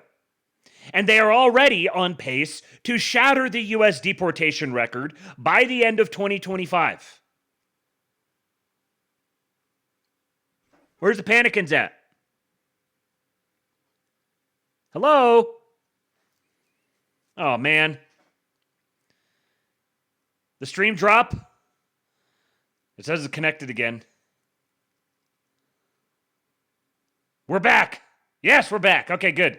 I saw it saying reconnecting up there, and then it went back to live again. I'm really glad that it doesn't just drop and end completely, because that would be a pain in the ass. Very glad. Augustine 88 is resubscribed. Are you actually in the chat, bro? Mr. Sue's been looking for you. No, he's not. It just auto rebuild. False alarm, Mr. Sue. You'll have to find him another time. We'll see if he. I'll say this: if he listened to this, then if you're listening later on, Augustine, make sure you're in the pre-show chat tomorrow. Mr. Sue's trying to find you for something. Beware. So 3 months, and 3 months ago they got the funding that they needed to massively expand the deportation efforts, and then they needed to hire all of these ICE agents. Once those ICE agents are hired, they have to go through training. That training takes, I think it was originally 18 weeks. They cut it down, 16 weeks. They cut it down to 8 weeks. They're also dealing with the shortage of instructors. So even still, they cut it down. That's 2 months. This is assuming they got the funding and immediately hired everyone the day of. They would have only have finished their training a month ago. Yes, SideQuest Kyle, you can be an ICE agent. Just go apply. I think it's like jobs.ice.gov or something like that. Let's see, jobs.ice.gov. Nope, it's not that. ICE jobs. Join.ice.gov. Join.ice.gov. Make sure that works. Get up to a $50,000 bonus. And I've heard that the training is actually pretty rigorous. So it's like I don't think it's quite military level, but it's not far from it. So they just 3 months ago got the funding so that they could hire these ICE agents, get them in the pipeline to massively expand everything. So we haven't even hit the massive expansion yet. We might be just barely on the cusp of that. So within the existing frame of ICE and Border Patrol being totally gutted and being blockaded constantly, disrupted all over the place by courts, by local police departments not cooperating, local DAs not cooperating. In spite of all of that, they are still set to shatter the deportation record by the end of this year. Just wait till next year. Many of these things simply take time.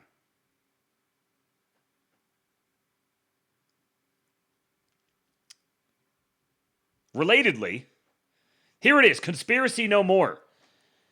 Not only did Doge confirm it, the Congressional Budget Office has reconfirmed. Illegal aliens were issued Social Security numbers by the Biden-Harris terrorist administration. I like that. The Biden-Harris terrorist administration. That's very good. In 2021, 270,425 illegal aliens were issued Social Security numbers. In 2022, 590,193 illegal aliens were issued Social Security numbers. In 2023, 964,163, almost a million illegal aliens were issued Social Security numbers in 2023. But listen to this. 2024, 2,095,247 illegal aliens were issued Social Security numbers. So what is this? This is like 3.6, 3.7 million just in those 4 years, with a whopping 1.4 million illegals on Medicaid.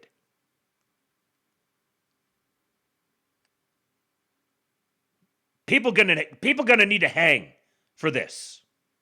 But here's the thing. Here's the thing about. I was listening to Yarvin on Peter McCormick's show, which, by the way, is a must listen. My man got absolutely sauced by the end of it. So it's a two-parter. And by the end of the first part, through the first 2 hours, he was already pretty trashed. And they went for 2 hours more, and he was still drinking the whole time.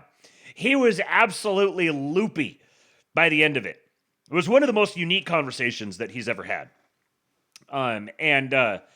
one thing that I was thinking about is they talk. The premise of it was from the beginning of the conversation was that like democracy versus monarchy, basically that we've reached the end point of democracy. Like democracy must go, and he makes this very interesting point where he says democracy is basically like populism and meritocracy, and that it's the like the worst of both worlds. And you can frame this if you're talking to if you want to make the case against democracy to a left-winger, you can talk about the dangers of populism. And if you want to make the case against democracy to a right-winger, you can talk about the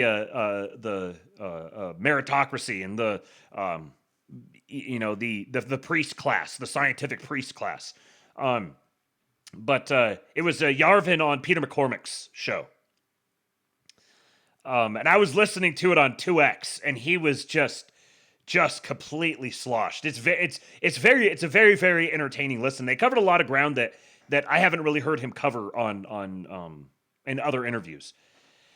But one thing I was thinking about is that really, if you listen to Yarvin make the case against democracy, he's actually deeply suspicious of political power. And the case he's making is that political power is so tantalizing and so dangerous that it has to be restricted to the fewest people possible, which it has to be restricted to one person. Because here's the thing with this what the Biden-Harris terrorist administration did is very difficult to pin on a single person. This is like the feature, not a bug, of this sort of bureaucratic democracy system that we have. The buck doesn't stop with anyone. There's nobody who's actually responsible. Everyone's responsible in their own way, but they can all just pass it off on someone else. I was just following orders. I was just working within my own little limited domain, and I didn't have a full understanding or awareness of everything else that was going on, which in many cases could be true, even. There are certain people who are absolutely responsible for things, but it's difficult to make that case to someone who hasn't already made up their mind on it. It's difficult to make that case because the nature of it being so sprawling and bureaucratic, and the buck doesn't stop with anyone. No, there is no one in power. No one who's actually responsible for anything. And so the case for monarchy is how about someone is actually responsible? There is someone who is indisputably the person at whom the buck stops. The ultimately responsible one. And if you're going to put ultimate responsibility on one person, then that person has to have ultimate power. Otherwise, they can't be ultimately responsible. So the case for monarchy is actually the case for the restriction and the containment of power. It's not unlimited power. It's contained, isolated power. The power is isolated in a single person who is then ultimately responsible for the success or the failure of the government. And if the government fails, that person is responsible. Everything gets pinned on that person. I remember someone before suggested this notion of having like a government where someone is elected to president, or like elected to king. Essentially, they're given absolute power, but they're elected, and they serve like a 5-year or a 10-year term. And at the end of that term, the terms of the term are, at the end of it, they will stand for election again. And if they lose that election, they're executed. How would that be for some incentives? You better win that election. If you lose that election, you die. How many people are actually going to want to run for office? How many people are going to want that? How many people are going to want that office? Okay. So the whole narrative around the shutdown is it seems as if it is really spinning out of control here for the Democrats. Maybe it is, maybe it isn't. I'll have some comments on that here in just a sec. But here's this first from one of the House GOP leaders said this today. Another Democrat said Senator Ossoff's calculation is referring to John Ossoff, the senator in Georgia. Is, quote, do I vote to open the government up and get crushed and can't raise a single dollar of low dollar money? Or do I vote to shut the government down and get $3 million from online fundraising? That's disgusting. Senator Ossoff is more concerned about getting low-dollar donations from maybe some donor in California who's going to click on an email and give him $100 for his reelection, and so he's causing suffering on tens of thousands of people in his home state of Georgia. Senator Ossoff ought to send that tainted, dirty money back if he's raised $3 million off of the shutdown, off of the suffering he's caused, just so that he can get some more money from radicals around the country. Go look at his finance report during the shutdown. And then this one. This is Senate Minority Whip. So this is one of the Democratic leadership persons. She's the whip for the Senate minority, Catherine Clark. She said this.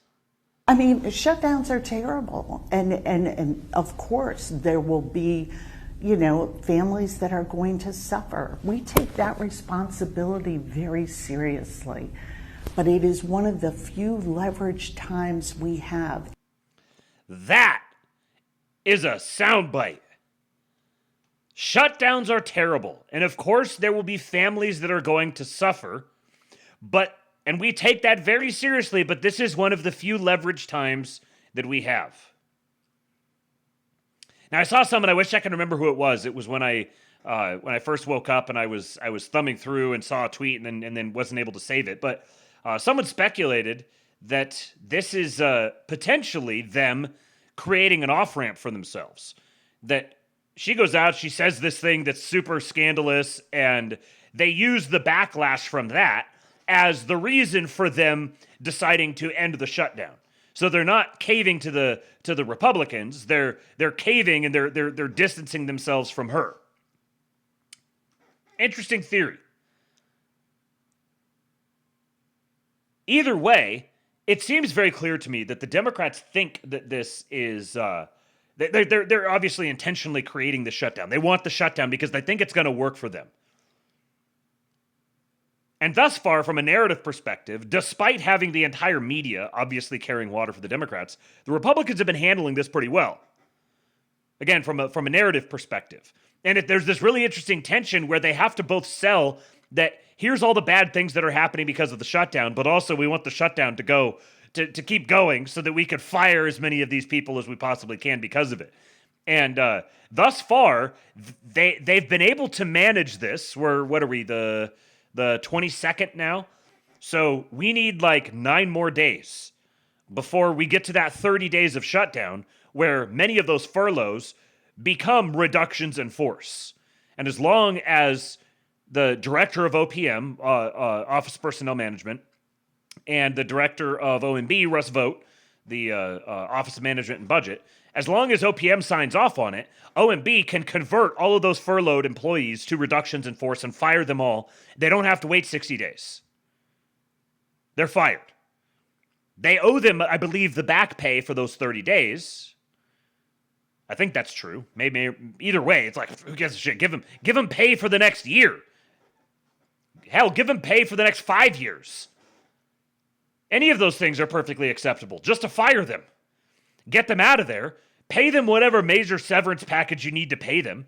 And get them out of there. And then you don't have to pay for them after that. And you have them out. So the Republicans really do need the shutdown to keep going for at least, I think, another 9 days to get to that 30-day mark. And once they have, then after that, there isn't this tension anymore. It's very interesting to me that hasn't been a an attack point from the Democrats. And I'm not sure exactly why.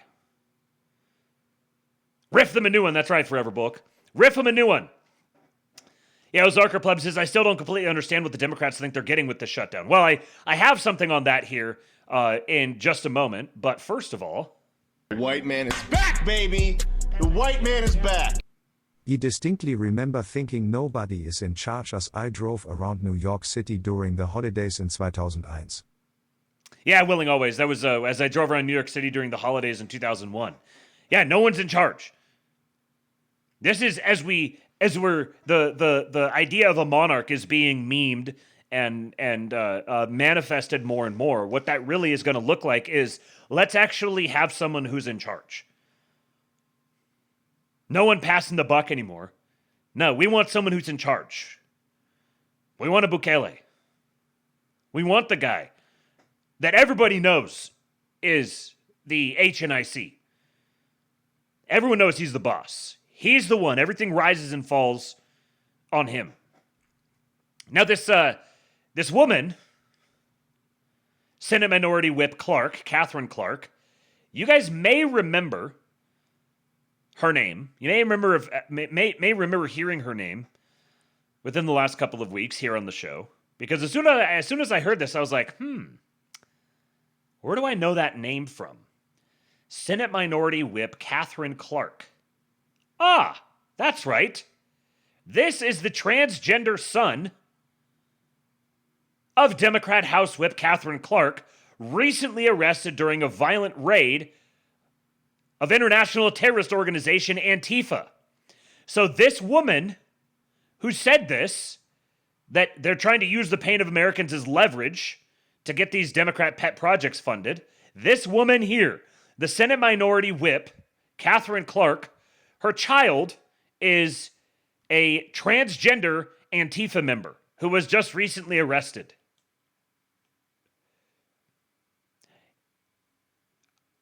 I would really like to see if someone out there in the administration, I know there are people in and around the administration who listen to this show. I've heard about it. I know they're there. If you're listening right now, this is a whopper right here. Get this clip of her saying this and pair it up with this being her child. Her child is a Trantifa member, and she's saying they're willing to put Americans in pain to stick it to the Trump administration. Make that one do numbers. Now, here may be one of the angles that they're taking. I saved this one several days ago, and it ended up working out very well because I've got a number of these now. This guy says, remember how I and others have occasionally mentioned how shit's going to pop off when the EBT cards stop working? Well, brace yourself, folks. The federal government telling states not to send out November SNAP benefits. Here's the email I just got from the USDA. So here's the letter that the USDA sent us. You can see it's dated for October 10th. That was last Friday. Why am I now getting it today, Wednesday, the 15th? Well, it's because I did a story on SNAP benefit changes that are coming November 1st. I did that story yesterday. They responded by sharing this memo with us today. Let's take a closer look at it. Let's look at the second paragraph. Considering the operational issues and constraints that exist in automated systems and in the interest of preserving maximum flexibility, we are forced to direct states to hold their November issuance. So look at this. How are these people gonna pay their light bill if they can't sell food stamps? Cause y'all know a lot of people be selling their stamps, right? So how they gonna pay their rent? How they gonna pay their light bill? And they can't sell stamps. You know what I'm saying? Like, we all know somebody. I'm just trying to figure it out. Cause the food stamps we have in multi-purposes now. All these people. If the EBT cards get shut off, those No Kings protests are going to be way more attended. So my sister made a video about how my whole entire family gets EBT. And everyone is calling us bums because we don't work and we live off the government. And we are proud of that. Growing up... We are proud of that.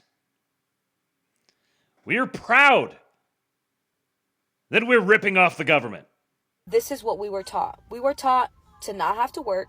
We were taught to live off the government because it is there for us to use. And from what I could remember, it all started back with my grandparents. My grandparents used to get the paper, like the paper coupons to go and pay for, you know, food and stuff like that. And that's when I was like, this is free money. Like, what? So living off of EBT is literally a tradition in our family. Once my Living off EBT is literally a tradition in our family. This chick's what? I don't know, maybe 20, 25, something like that. Doing a little math here. Grandparents are probably born in maybe the 50s, something like that. So 70 or 80 years of them developing this tradition of living off of EBT. They literally cannot survive without EBT. This is a permanent serf class. This is a permanent serf class that will absolutely chimp out when they stop getting their EBT. They quite literally are not capable of supporting and feeding themselves without it. They will starve to death without it. grandparents passed away. My mom started, you know, applying, and she got approved for all 6 of us kids. And then, you know, once my sister got older, she had her first child. She applied for food stamps, and she got, you know, like it was just like, you know, a domino effect. One after another, we all got approved for EBT. And guess what? It's not going to stop there. Why? Because I have taught my children, and I'm going to be teaching my grandchildren, that they should do the same thing. They don't have to work. They could just have children, put themselves on EBT, get child support, all of that I do so I don't have to work. They could do it themselves too. And then this one. I just woke up. I got an email from EBT. I used to get $740 a month for my 2 kids.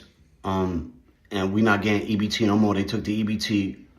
They saying I gotta work 20 hours a week. I'm not working for nobody. Get the fuck out of here. This is what Americans, taxpayer, work for us. They work for me. They gotta help me feed my fucking kids. Get the fuck out of here. You know what I'm saying? Like, don't be quitters now. Y'all been helping us all this fucking time. Now y'all want to tap out. Get the fuck out of here. I want my EBT, yo. I want my EBT, and I'm not working for nobody. I'm a fucking boss. What the fuck I look like working when the government is here to help? Come on. Y'all send all that money to Iraq, Ukraine. Y'all funding all these wars. But when it's time to help the Americans, y'all don't want to fucking help us? I need my fucking EBT, yo. I need my money, yo. I need my fucking EBT. Stop fucking playing with me, yo. Yeah, you know, you might think that this is satire. And it's possible. It's possible that maybe some of these specific videos here are satire. But I've known these people. I've seen these people that think exactly like this. So these specific videos could possibly be satire. But there are probably, I'd say there's probably somewhere between 1 and 3 million people out there who legitimately think like this. And yes, they absolutely will hit the streets and start burning shit down if and when the EBT gets shut off. This is where shit could get real interesting. And I'm wondering if this is part of the motivation for the Democrats, if they're intentionally trying to create this scenario so that we can get another, maybe instead of the summer of love, we get the I don't know, someone who's better at naming things come up with it. The winter of I don't know, winter of wisdom. What else could it be? Yeah, I've paid my reparations.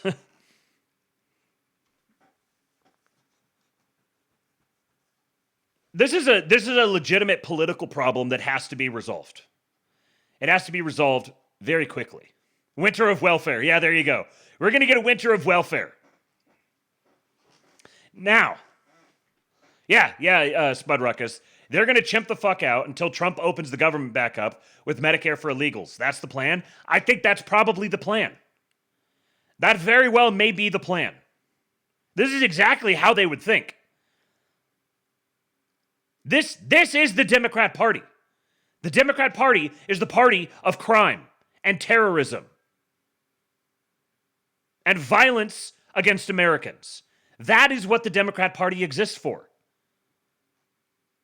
Anything that any sort of narrative or something they layer on top of that is just a cover story.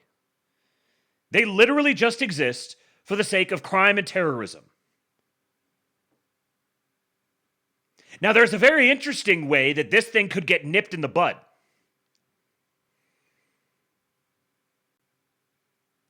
Remember the tariff shelf? Wouldn't it be very? This is you got to go with the real politic here. The tariff shelf.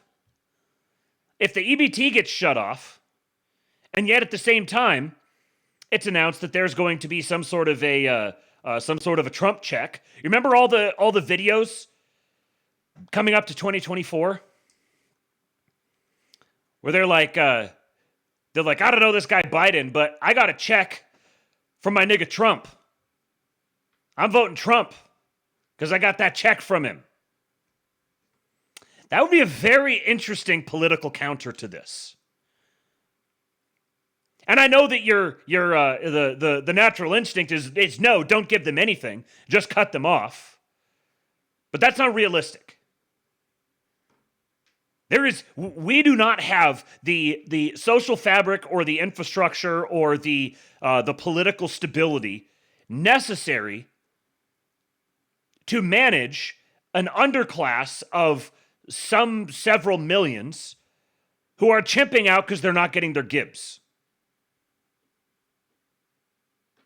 We don't have the infrastructure to bear something like that. That would be a massive political crisis. But the checks, that'd be a very interesting way, having tariffs fund checks that are just going to everyone. Everyone's getting one. Yeah, you're not going to get your EBT, but you're going to get a check. Yeah, cheap vote buy. Trent Ferris says, any price is worth it to destroy the Dems. Yes. Mr. Stu says, well, if they chimp, then we'll have the infrastructure in place to deal with them as domestic terrorists, right? No, not within the next, 6 to 8 months at a minimum. Probably more like 1 to 2 years. The infrastructure is not going to be in place to deal with that. Because when they chimped about George Floyd, they were chimping opportunistically. This would be chimping angrily. That would be a whole different thing. You saw the damage they did when they were just doing it for fun. Now imagine the damage that they would do when they're actually mad. Yes, that's a really good framing, Trent Fira. They're mercenaries and we can pay them better than the Dems now. Yes. And you've got to leave aside all of these people don't belong in the country, I don't want them here, there's a white nation, all that stuff. Sure, fine, great. It's great to have those conversations with yourself. It's not a political reality. There is no political reality within the next 5 to 10 years where something like this can be dealt with on the level that many people may want. I've got an idea. Why don't we just kill him? Yeah, it's not going to happen. Not anytime soon. Not within this presidential administration. The political will and the infrastructure that would be required to actually sustain a policy like that, to get it across the line, to get mass support for it, to not just do it, but to sustain it. Whether you're talking, euthanization or Liberia or whatever. Anybody who's talking that way if you're just doing it to blow off steam, whatever. But if you're talking that way seriously, as if this is actually a policy that ought to be pursued, you are out in la la land. You cannot even conceive of the level of political will and the coordination across millions and millions of people and dozens of agencies and hundreds of cities. There is no way. That's not even remotely conceivable. There's going to have to be some sort of paper it over solution for the short term. And I wonder if it's going to be drawing from the tariff shelf. Now, meanwhile, let's check in on our New Jersey Americans. We got this big gubernatorial race. I like saying that, gubernatorial. Look at my New Jersey Americans. Is the Garden State, right? Yeah. What's growing in New Jersey? I don't see anything growing. I'm gonna go with Jack. You're gonna go with Jack? Yeah, because from what I've seen her in her commercial, Mike Kashir. She's not answering. She's avoiding real serious questions. I'm leaning on her. I just like her opinions. All right, so some people there like Mike Kashir, a lot of people like you, Jack, but when you take a look at the polls, some of them now are within the margin of error, but if we go back to 2021, the polls seem to undercount your support by about 6 points. But what can you do in the next 2 weeks to bring this one across the line? What we've been doing every day since the day after the primary, getting up and down the state, telling people very specifically how we're going to fix the state of New Jersey. It needs fixing. We've got an affordability crisis, a public education crisis, public safety crisis, overdevelopment in our suburban communities. And my opponent's entire campaign has been based on a stack of lies, her disdain for the president. She could fly a helicopter. That's not going to fix New Jersey. And when the Republican nominee is being endorsed by Democratic mayors up and down the state, that tells you how badly people want change. Yeah, I was going to mention that. What do you think that's going to do come November the 4th in terms of flipping some Democratic support to you? Hey, listen, Republicans are all in, unaffiliated independent voters are all in, and even moderate Democrats are all in because it's been 8 years of failed policies, and they're so very fearful that my opponent is Murphy 2.0. Now, another Democrat he's actually switched parties.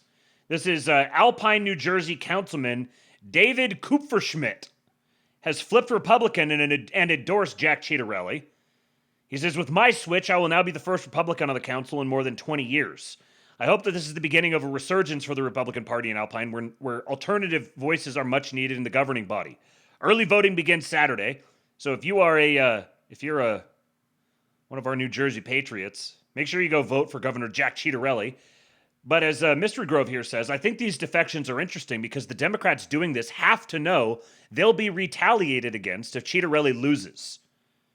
This whole race is very interesting to me because I frankly, it doesn't matter to me that much what sort of Republican Jack Ciattarelli is. Okay. What kind of American are you? It doesn't really matter that much to me because he is a Republican. And the breakdown between the parties is becoming more and more stark.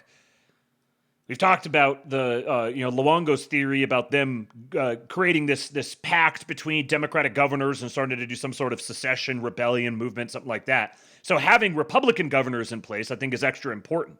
But even more so, the having Democrat politicians, mayors, councilmen, etc., straight up switching parties, or even not necessarily switching parties, but endorsing the Republican, is, in this environment, that's a pretty risky thing to do. Because, yeah, absolutely, the Democrats will 100% retaliate ruthlessly against anyone like that if the Democrat actually wins. So this could be a bellwether. They've probably got access to various sorts of internal polling and such that indicates to them that, yeah, he's actually going to win. That would be pretty significant. Getting a Republican governor elected in New Jersey, that'd be a BFD. We saw this clip the other day of Jesse Kelly talking about Democrat being a slur. Here's Clay Travis saying the same thing. They've lost culture. Yeah. I've got 3 boys. Calling someone a Democrat is an insult. Calling someone a Kamala voter is an insult. This is white, black, Asian, Hispanic. Young men across America are over the BS that they saw at this No Kings rally. Look at the dance. These are huge dorks. They have no... Huge dorks. That's so good. Look at these fucking huge dorks. Power. They are losers. No one wants to hang out with them. They're old 1960s protesters who now are on the side that they used to protest against, right? They don't realize that the world has shifted around them, and they are awkward lunatics. And look at that. Who wants to be on that side? So their last refuge is violence. They've lost culture. Ugh. Huge dorks. Yeah, I can smell that image. That right there, that is a Democrat. The face of the Democrat Party. Violence. The Democrat Party in a single image. Meanwhile, let's see what's happening with the Republicans. Mr. Pete Hegseth says the chairman and I, there's a Raising Cane, the chairman and I felt the need for speed with Top Gun at Naval Air Station Fallon. How about a little red meat for the base?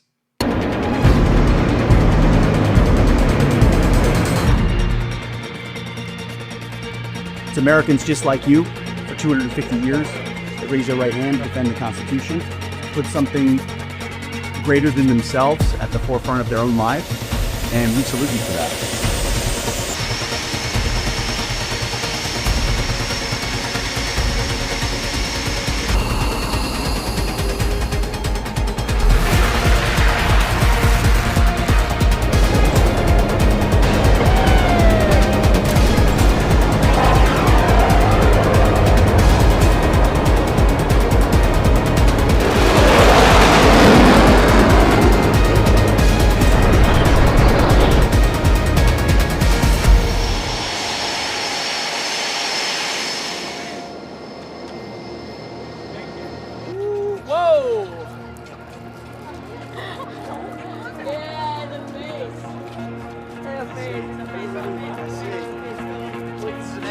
Straight up ambush.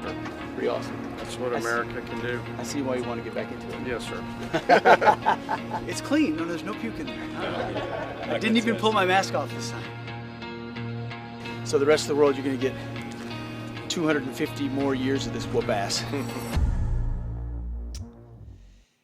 You know, Pete Hegseth is such an interesting phenomenon to me because he's like every single guy that I know that is in the military or adjacent to the military, that is at the any of the lower levels, any of the grunts, any of the lower level enlisted guys, they all love the guy. Absolutely love him. Cannot get enough of him. He's got them super geeked to go to sign up. I was talking to a friend recently who is rather high ranking, retired but rather high ranking in the military, and this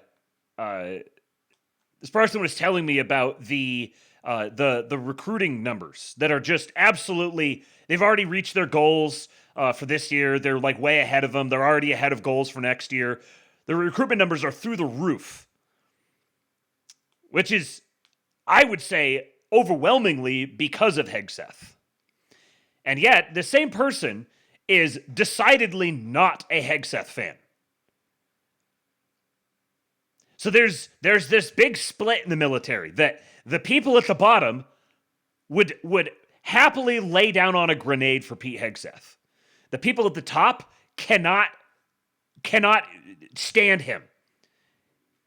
They think that he's going to destroy the military. They think that he's some sort of upstart pissant. They have no respect for him.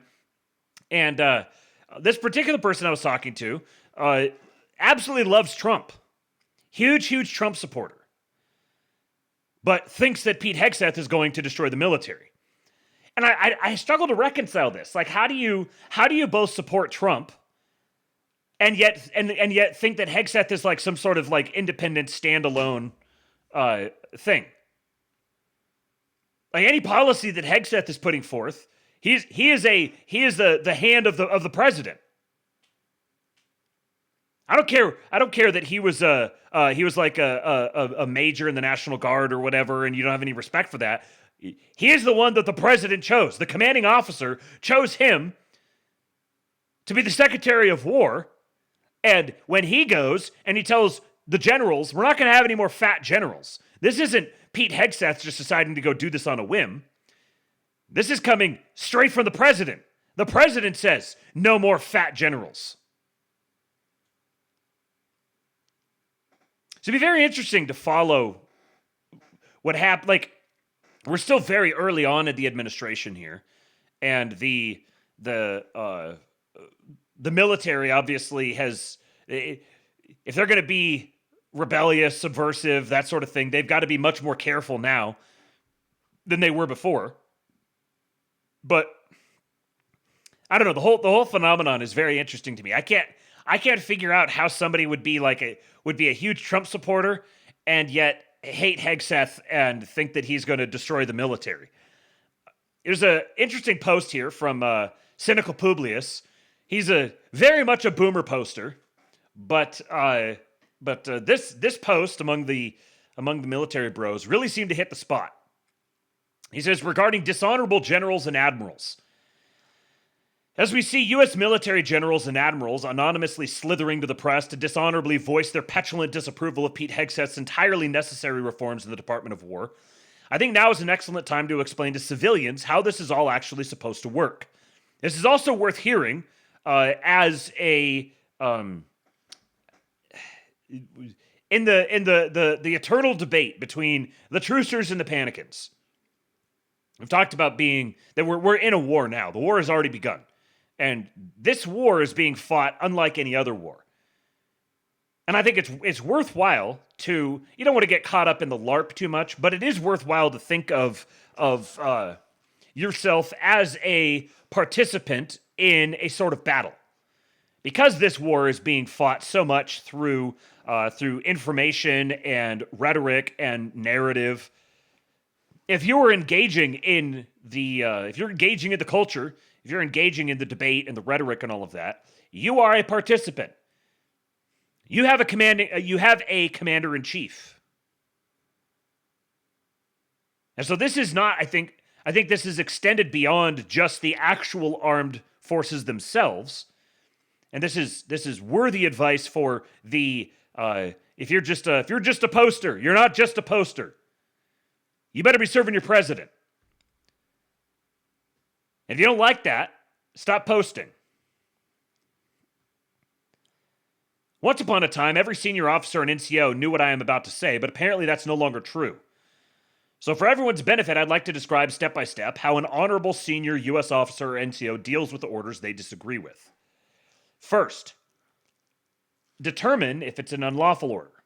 Basically, for an order to be unlawful, it clearly and unambiguously needs to violate the Constitution or the law of war, which includes stuff like the Geneva Conventions. An example of a clearly unlawful order is, go kill those innocent civilians and chop off their ears for my trophy case. Every U.S. military member from privates E1 to four-star generals is obligated to ignore such an order and report it to the superiors of the person giving the order. This is a tough call, as you may face court-martial and have to defend yourself, but it's the right thing to do 100% of the time. Part of military bravery is having the guts to ignore unlawful orders. Number 2. Here's the thing. You better be damned sure that order is unlawful. Merely disagreeing with an order does not make it unlawful. So let's move to step number 3 when you are dealing with a lawful order with which you disagree. When you receive a lawful order with which you disagree, you have an ethical obligation to tell the person giving that order why and how you disagree. If you do this 99 times without results, you're still obligated as a professional to do it that 100th time as well.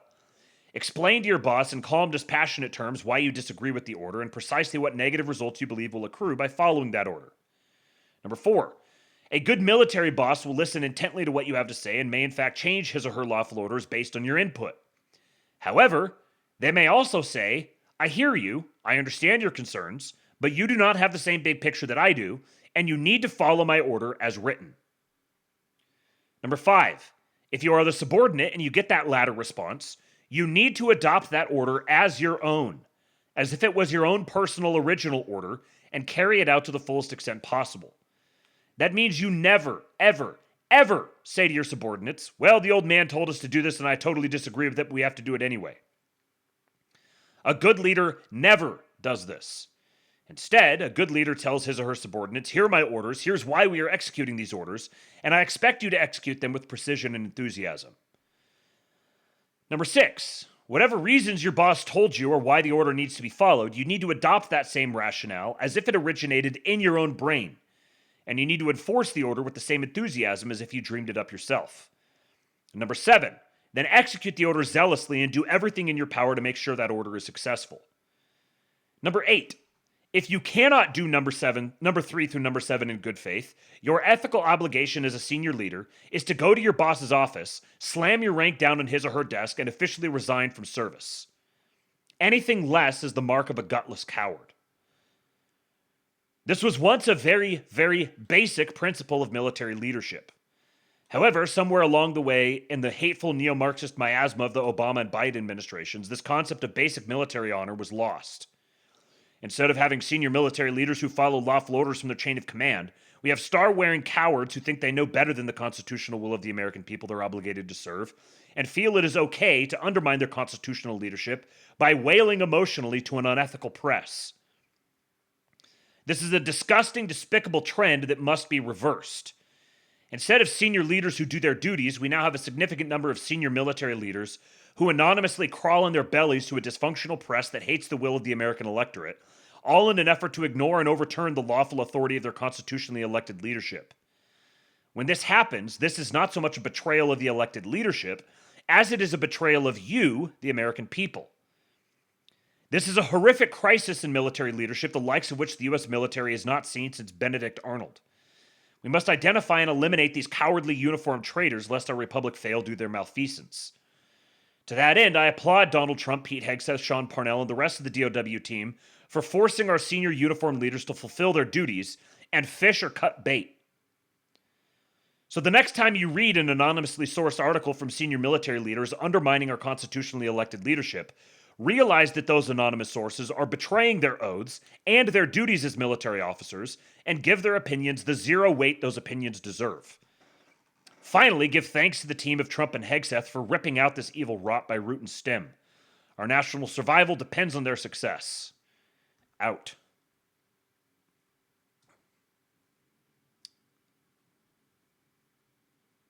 And I think the same goes for the chimping. There is a way to chimp, and there's also a time to recognize when the chimping has been heard, has been acknowledged, has been recognized, and in certain domains, you got to chimp, let them know, wait until it's been recognized, and then fall in line.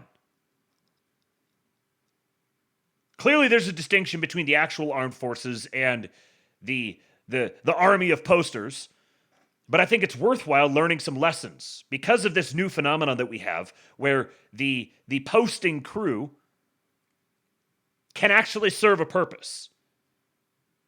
It's very clear the administration is intentionally engaging in a dialogue with us, and they're well aware of the chimping phenomenon.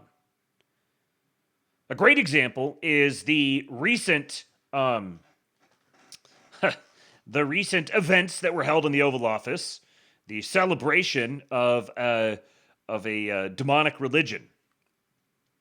I saw a number of people make this point, and it makes me very proud. Very, very proud to see that people are getting it. It seems very clear to me that there are certain things the administration is doing because they want to provoke a chimp out. They want to address a certain issue, but they can't do it themselves. They can't initiate it themselves. So they do something knowing full well that it's going to cause a chimp out that they can then capitalize on. Oh, look at that, the will of the people. Oh, this wasn't our idea, but we're just listening. We got our ear to the ground. We're listening to the people. This is what the base says. Keep that in mind. Keep that in mind and truce. Because you know who was not at that Diwali event? Oops, accidentally hit play. Didn't mean to yet. You know who was not at that event? The Giga Jew. Stephen Miller is a true patriot and great American. But above all else, he's a loving father who's fighting for a better future and who wants to leave behind a better world for his sons. Never forget why we're doing this. Here is a side of the Giga Jew that you may not have seen before. This was posted by his wife.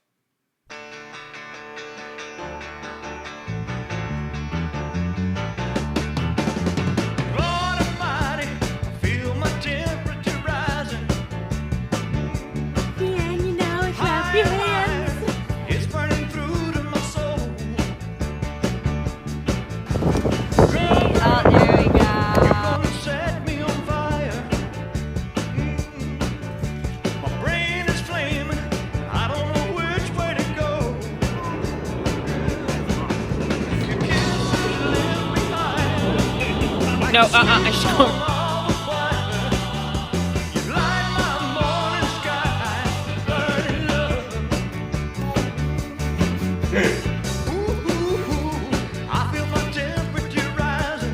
The Giga Dad.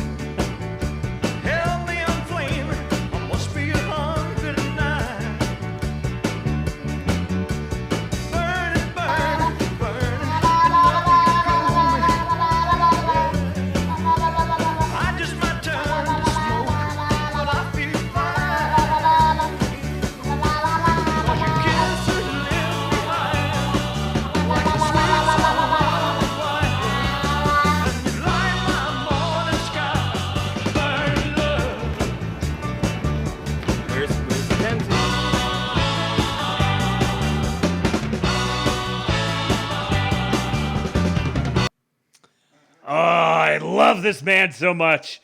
Son of Milk says the only thing he loves more than deportations, his wife and kids. And even that's questionable.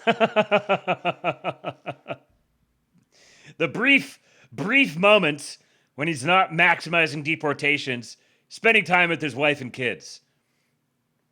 Stephen Miller's emails leaking only to reveal he means what he says really cemented my trust and loyalty in him. A lot of good today comes from him putting action to his words. Look at this.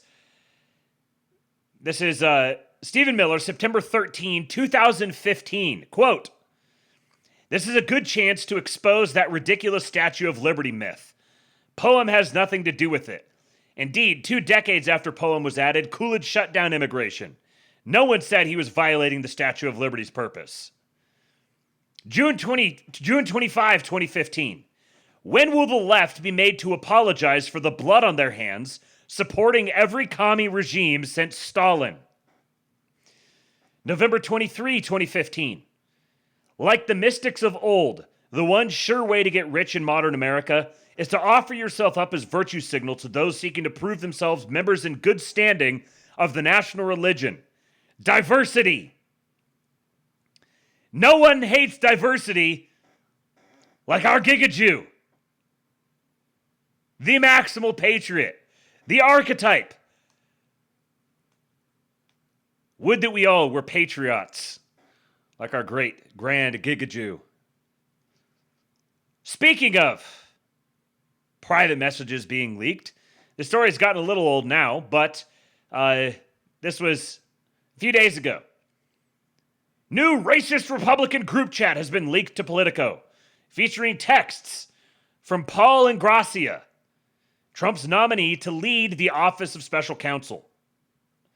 Here's some examples of these alleged texts from him. I say alleged because it turns out nobody actually has validated that they're real. MLK Jr. was the 1960s George Floyd, and his holiday should be ended and tossed into the seventh circle of hell where it belongs.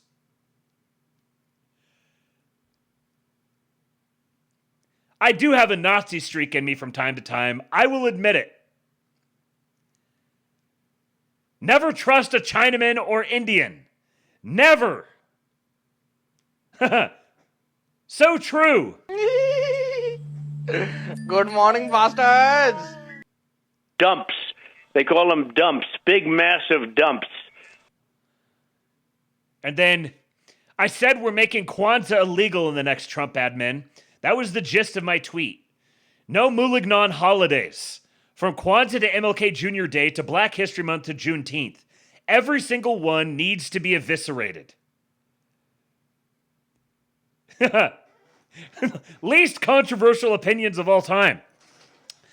So here's the article from Politico. Trump nominee says MLK Jr. holiday belongs in hell and that he has a Nazi streak, according to texts. Paul Ingrassia, President Donald Trump's embattled nominee to lead the Office of Special Counsel, told a group of fellow Republicans in a text chain the MLK Jr. holiday should be tossed in the seventh circle of hell and said he has a Nazi streak, according to a text chat viewed by Politico. Ingrassia, who has a Senate confirmation hearing scheduled Thursday, made the remarks in a chain with a half dozen Republican operatives and influencers, according to the chat. Here's the man right here. Using an Italian slur for black people, he wrote a month earlier in the group chat seen by Politico. No, let's see here. Spuderucka says the G is silent. Mulignan, okay. No Mulignan holidays. From Kwanzaa to MLK Jr. Day to Black History Month to Juneteenth, every single one needs to be eviscerated. Politico interviewed two people in the chat and granted them anonymity after they expressed concerns about personal and professional repercussions. One retained the messages and showed the text chain in its entirety to Politico, which independently verified that the number listed on the chain belongs to Ingrassia. Thus far, none of this has actually been proven or validated. Now, I do think that they're probably real, because it definitely seems to fit his, it seems to fit him, and honestly, they're not that far out there. The person said he came forward because he wants, quote, the government to be staffed with experienced people who are taken seriously. The second person has since deleted the chain and didn't recall specifics about it, but did confirm the discussions took place. So you've got yet another person, and I really wonder if this is Gavin Wax. Who's the byline on here? Daniel Lippman. Daniel Lippman? Hold on a second.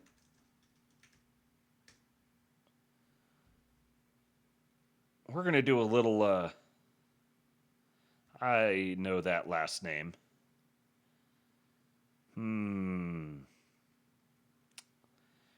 Term member of the Council on Foreign Relations, a rising leader of the Aspen Institute's Aspen Strategy Group, and an international strategy fellow at Schmidt Futures, a philanthropic initiative started by Eric and Wendy Schmidt. The dude is absolutely a deep operative. Okay, Lippman is spelled differently. Walter Lippmann had two N's. Okay. So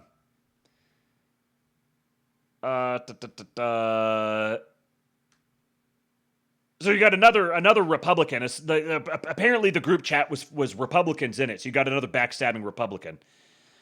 A lawyer for Ingrassia, Edward Andrew Paltzik, initially suggested that some of the texts were intended to be poking fun at liberals, though he didn't confirm they were authentic. Quote, looks like these texts could be manipulated or are being provided with material context omitted. However, arguendo, even if the texts are authentic, they clearly read as self-deprecating and satirical humor, making fun of the fact that liberals outlandishly and routinely call MAGA supporters Nazis, he wrote in a statement. In reality, Mr. Ingrassia has incredible support from the Jewish community because Jews know that Mr. Ingrassia is the furthest thing from a Nazi.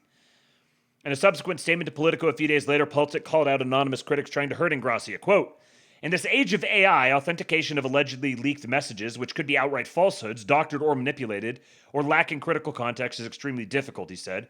What is certain, though, is that there are individuals who cloak themselves in anonymity while executing their underhanded personal agendas to harm Mr. Ingrassia at all costs. We do not concede the authenticity of any of these purported messages.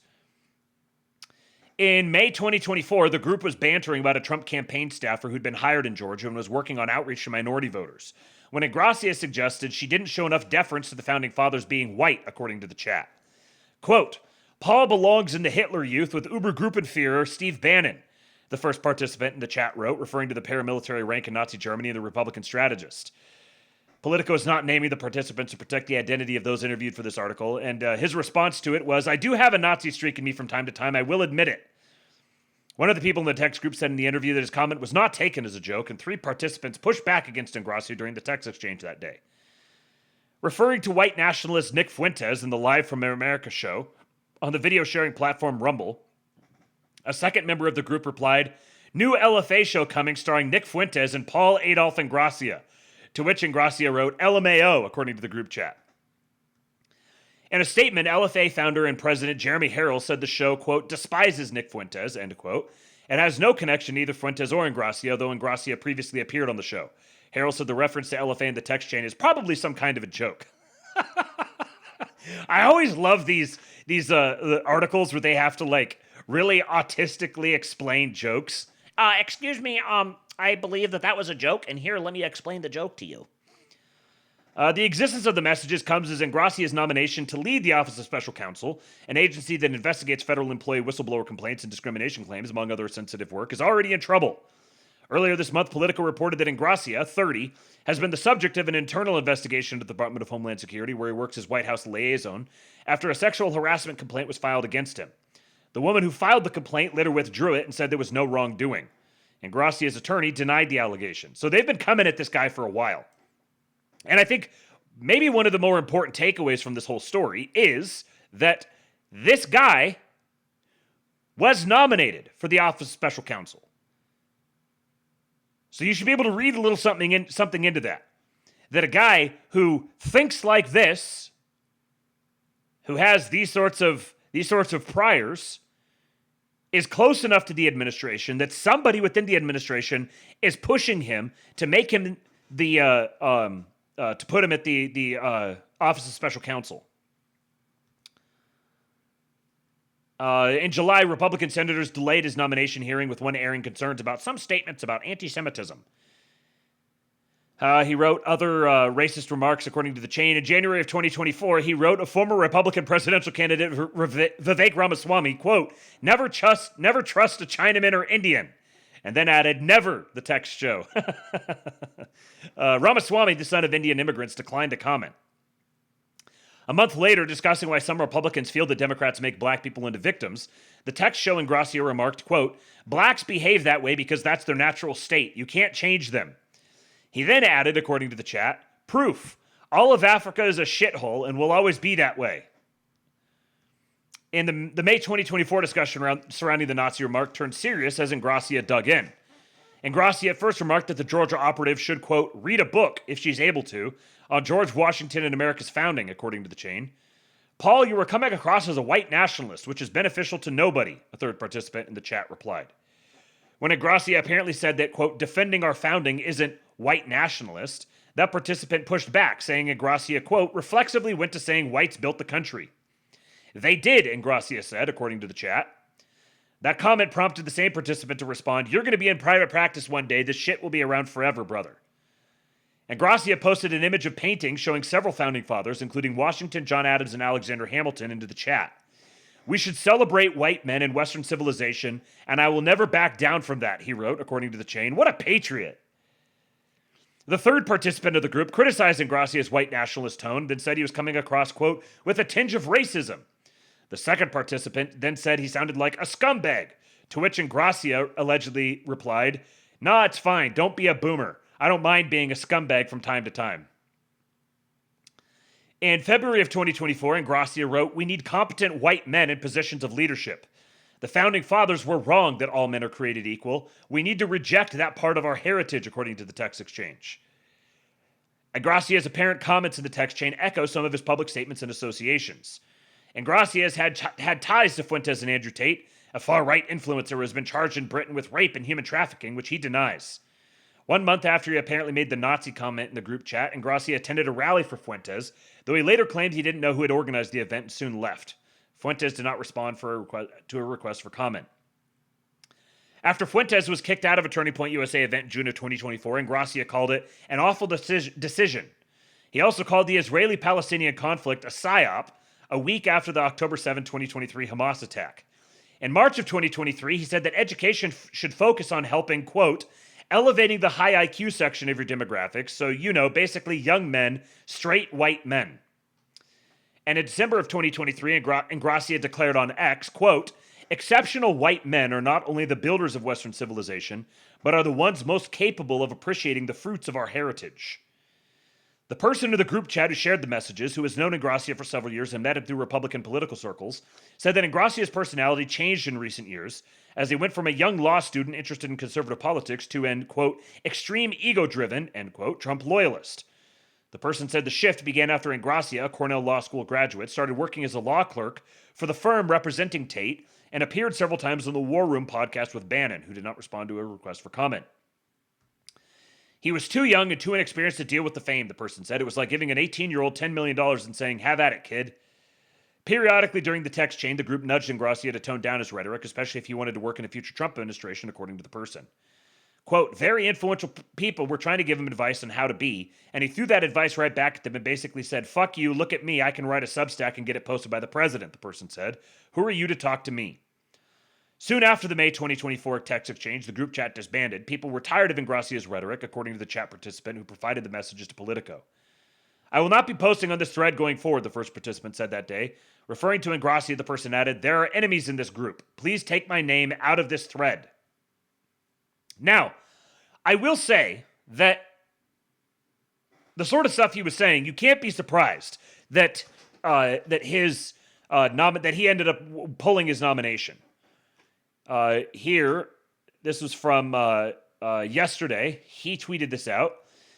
He said, I will be withdrawing myself from Thursday's HSJC hearing to lead the Office of Special Counsel because unfortunately I do not have enough Republican votes at this time.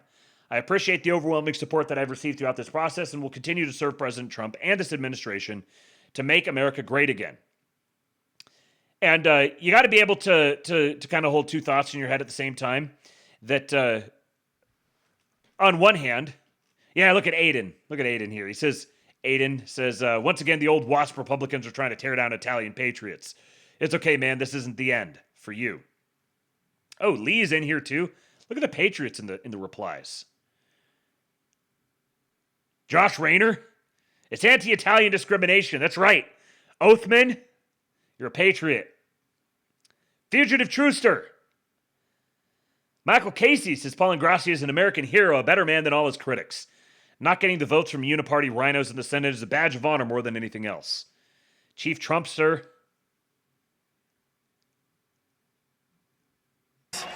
Those Italians, I love the Italians. Those Italians, I love the Italians. Yeah, in this house, Ingracia is a hero. That's right. Now, I definitely don't think that this is the end of the guy's career. I think that we're definitely going to see more of him. But oh yeah, good point. Yes, good point, life support and plugger. That's definitely got to go on the soundboard. Let me just let me do a little save here and make a little note for myself so I remember to do that.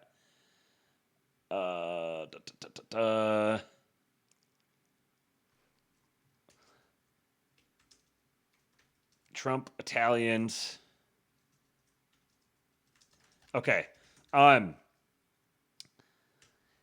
If you look at this as like a game, and the goal is to make it through all of the, you can think of it like a video game, and the goal is to make it through all the like the traps and the danger, and to get through to the end of it. Well, he didn't successfully do that. If you're going to go into a group chat with other people like that in the current era, and you're not completely sure of the people who are there with you, you probably shouldn't be popping off like that. This is a self-inflicted wound. He didn't need to go popping off like that in that group chat. That was poor OPSEC. Either he didn't know who was there and didn't realize that he was surrounded by traitors, or he did and didn't care, in which case it was poor discretion. You still gotta hide your power levels. If your goal is to get yourself into a position of influence, particularly actively in politics right now, you can't be firing off like this. You can't say those sorts of things. It's just a fact. You can, it's stupid and it's gay and it's also the reality. You got to maintain OPSEC. This is not going to be for long. Like, his career would have been absolutely nuked if this had happened 4 or 5 years ago. Now he's just going to he's going to take a little setback. But he'll be back. We'll see more of him. He's young. And clearly, someone thought highly enough of him to actually nominate him to lead the Office of Special Counsel. It shows the types of guys who are in and around the administration and the way they think. Our guys are deep behind enemy lines. Continue to truce. As for the leakers and the establishment GOP, here's a great friend of the show, Blauvelt. He says, this is what happens. You cave to the left's faux moral hysteria because of Mo principles. Then, instead of rewarding you for doing the honorable thing, the left exploits that allegiance to principles over party to make you cave to more and more of their demands. You've taught the left that upholding your principles is a cheat code they can use to exert power over the right, even when they aren't in power. Get ready for a string of leaked chat cancellations. This is exactly correct. The way this is played out now, it's revealed to them that yet again this is a thing they can tug on. This is a lever that they can wield, that they can mix my metaphors here. This is a lever they can wield. And expect more of these. There's going to be more leaks. Like this one here, there's actually no substantiation or no proof that it's actually real. Same with the last one. We're taking Politico's word for it that these are real. Now, I think they probably are real, but who knows if the next one is going to be. A point is going to have to be made on these. This is going to reach ahead, and it's going to accelerate things very quickly because there is too much power that is not interested in being strung up by this sort of thing. And pretty soon, we're going to get someone who really, really matters, and something's going to get leaked about them, and it's going to be a spicy boy. And there's going to be a chimp out.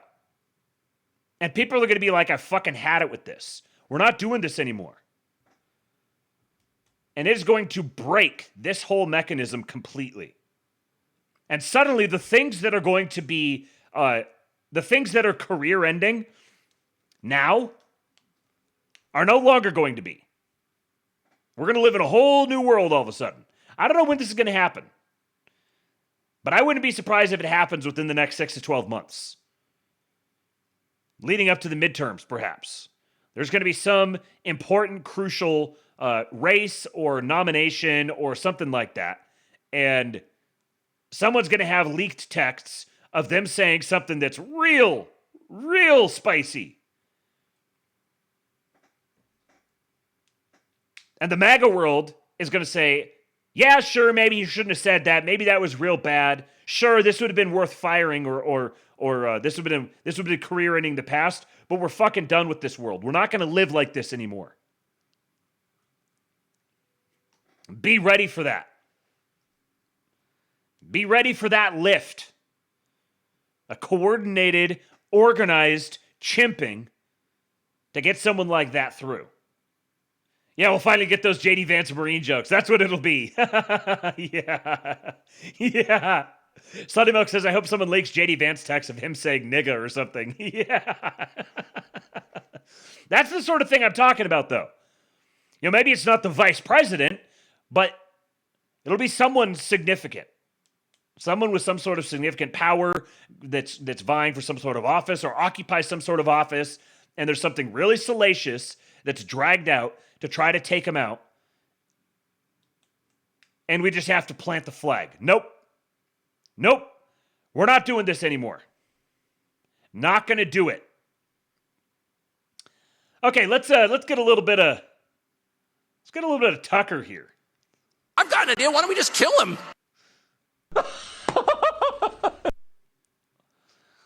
So here's Tucker at TPUSA. Had a very interesting interaction with this young fella here, and Tucker was not in a taking prisoners sort of mood. I would answer your second question first. I really try to be as transparent as I possibly can. I think you just scoffed in the microphone. I mean, there was text that came out in court filing. Would you like to know what that was? Because I'll tell you. I'm sure everyone would love to know. Yeah, when the Dominion lawsuit. Oh, you're one of the most annoying people I've ever dealt with. This is why I don't come to college. No, but you know what he wanted to do? I've got an idea. Why don't we just kill him? But hold on. I'm gonna no. Hold on. I'm gonna apologize. I just want to apologize for saying that. Okay, so that's such an honor. Yeah, I know. My views are like on the internet, and I don't work for anybody but me. I'm in business with my college roommate. I have no incentive to ever lie at all, and I really try not to. I supported the Iraq War pretty vehemently. I supported the nomination of a Supreme Court Justice, Amy Coney Barrett. That was a huge mistake. Sorry. Interesting. Huh. Yeah. Remember when I said a while back that Tucker's radicalization is very underappreciated? Oh boy, Tucker's been radicalized. I think not what I thought she was.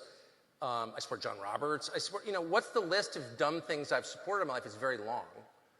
I think I've learned something from those mistakes. I'm happy to admit how dumb they were. I've spent the last 22 years trying to atone for my support for the Iraq War.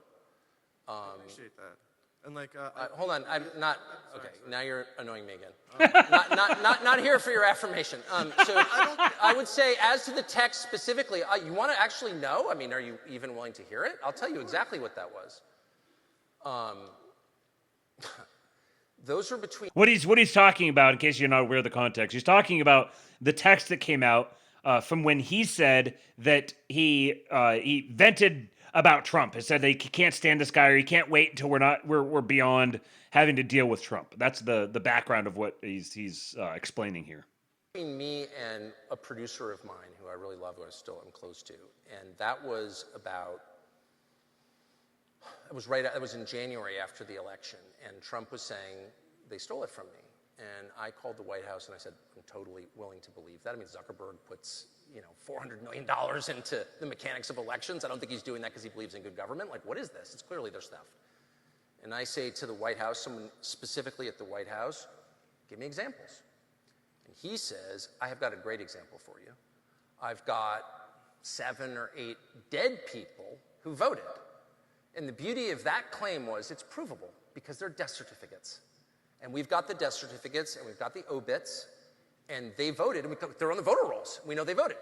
Well, I don't talk about slam dunk. I'm not repeating anything I can't prove. I don't trust any campaign, period. I never have, on either side. I just don't trust campaign consultants. They're disgusting. I still think that. But this seemed like a verifiable hit. So I go out there and I say, there's a lot of talk, and you can pull up the tape. There's a lot of talk about, election theft. We're working on it. And I'm working at Fox News, so there's a lot of, let's find out what happened. But we know that 7 or 10 dead people voted, and here are their names. Miss Wanda Johnson of Sioux City, Iowa, and, Jack Klein of Corpus Christi, Texas, and I would go through the whole name, and we'll put the obits up. Well, within 25 minutes, a couple of the dead people call CNN to say, we're not dead. And CNN runs this whole thing exposing that I have just made this colossal error on the air. There's nothing I hate more than being wrong and humiliated like that, because I have a staff. We should get this right. And I didn't get it right because it's so easy to check whether or not someone has died that I didn't check. And I was enraged. And I was just enraged by the whole thing. And my position was, at the time, if you're going to claim it was stolen, prove it to me. I'm an adult man. I'm not taking anybody's word for anything. How come you weren't saying these things during, on Fox News? I did the next day. And I'm not here to just try to argue with you. I really do think this country is going through some, like deeply troubling times. Wait, where what we just do you mean can't seem argue to with me? You just said, wait, stop. You just, But, hey, wait, I'm stop. trying No, to- wait, no, let wait, me hold finish on. my point. No, You just, you said, why didn't you say these things? And I said, I did the next day on the air, live on Fox News. And you're like, oh yeah, okay, whatever. No, but you didn't though. Like Check the your tape, dude. emphasis of your show, the emphasis. What are of you the talking show- about? I went Oh, this immediately is on the. a cop-out. Okay, fine. What do you mean it's a cop out? I was completely wrong. I blamed the Trump campaign for being wrong when it was partly my fault for taking their word for it, which I shouldn't have done. And the guy who gave me that information, I just ran into. I'm still mad at him. He's still around. It's just so you don't take any ownership for like devices. What do you mean any ownership? Like you had the This is about to get real good. #1 rated show in America. What specifically are you talking about? You had the #1 rated cable. I'm aware of that. I hosted it. Yeah, I know. So you had. I know.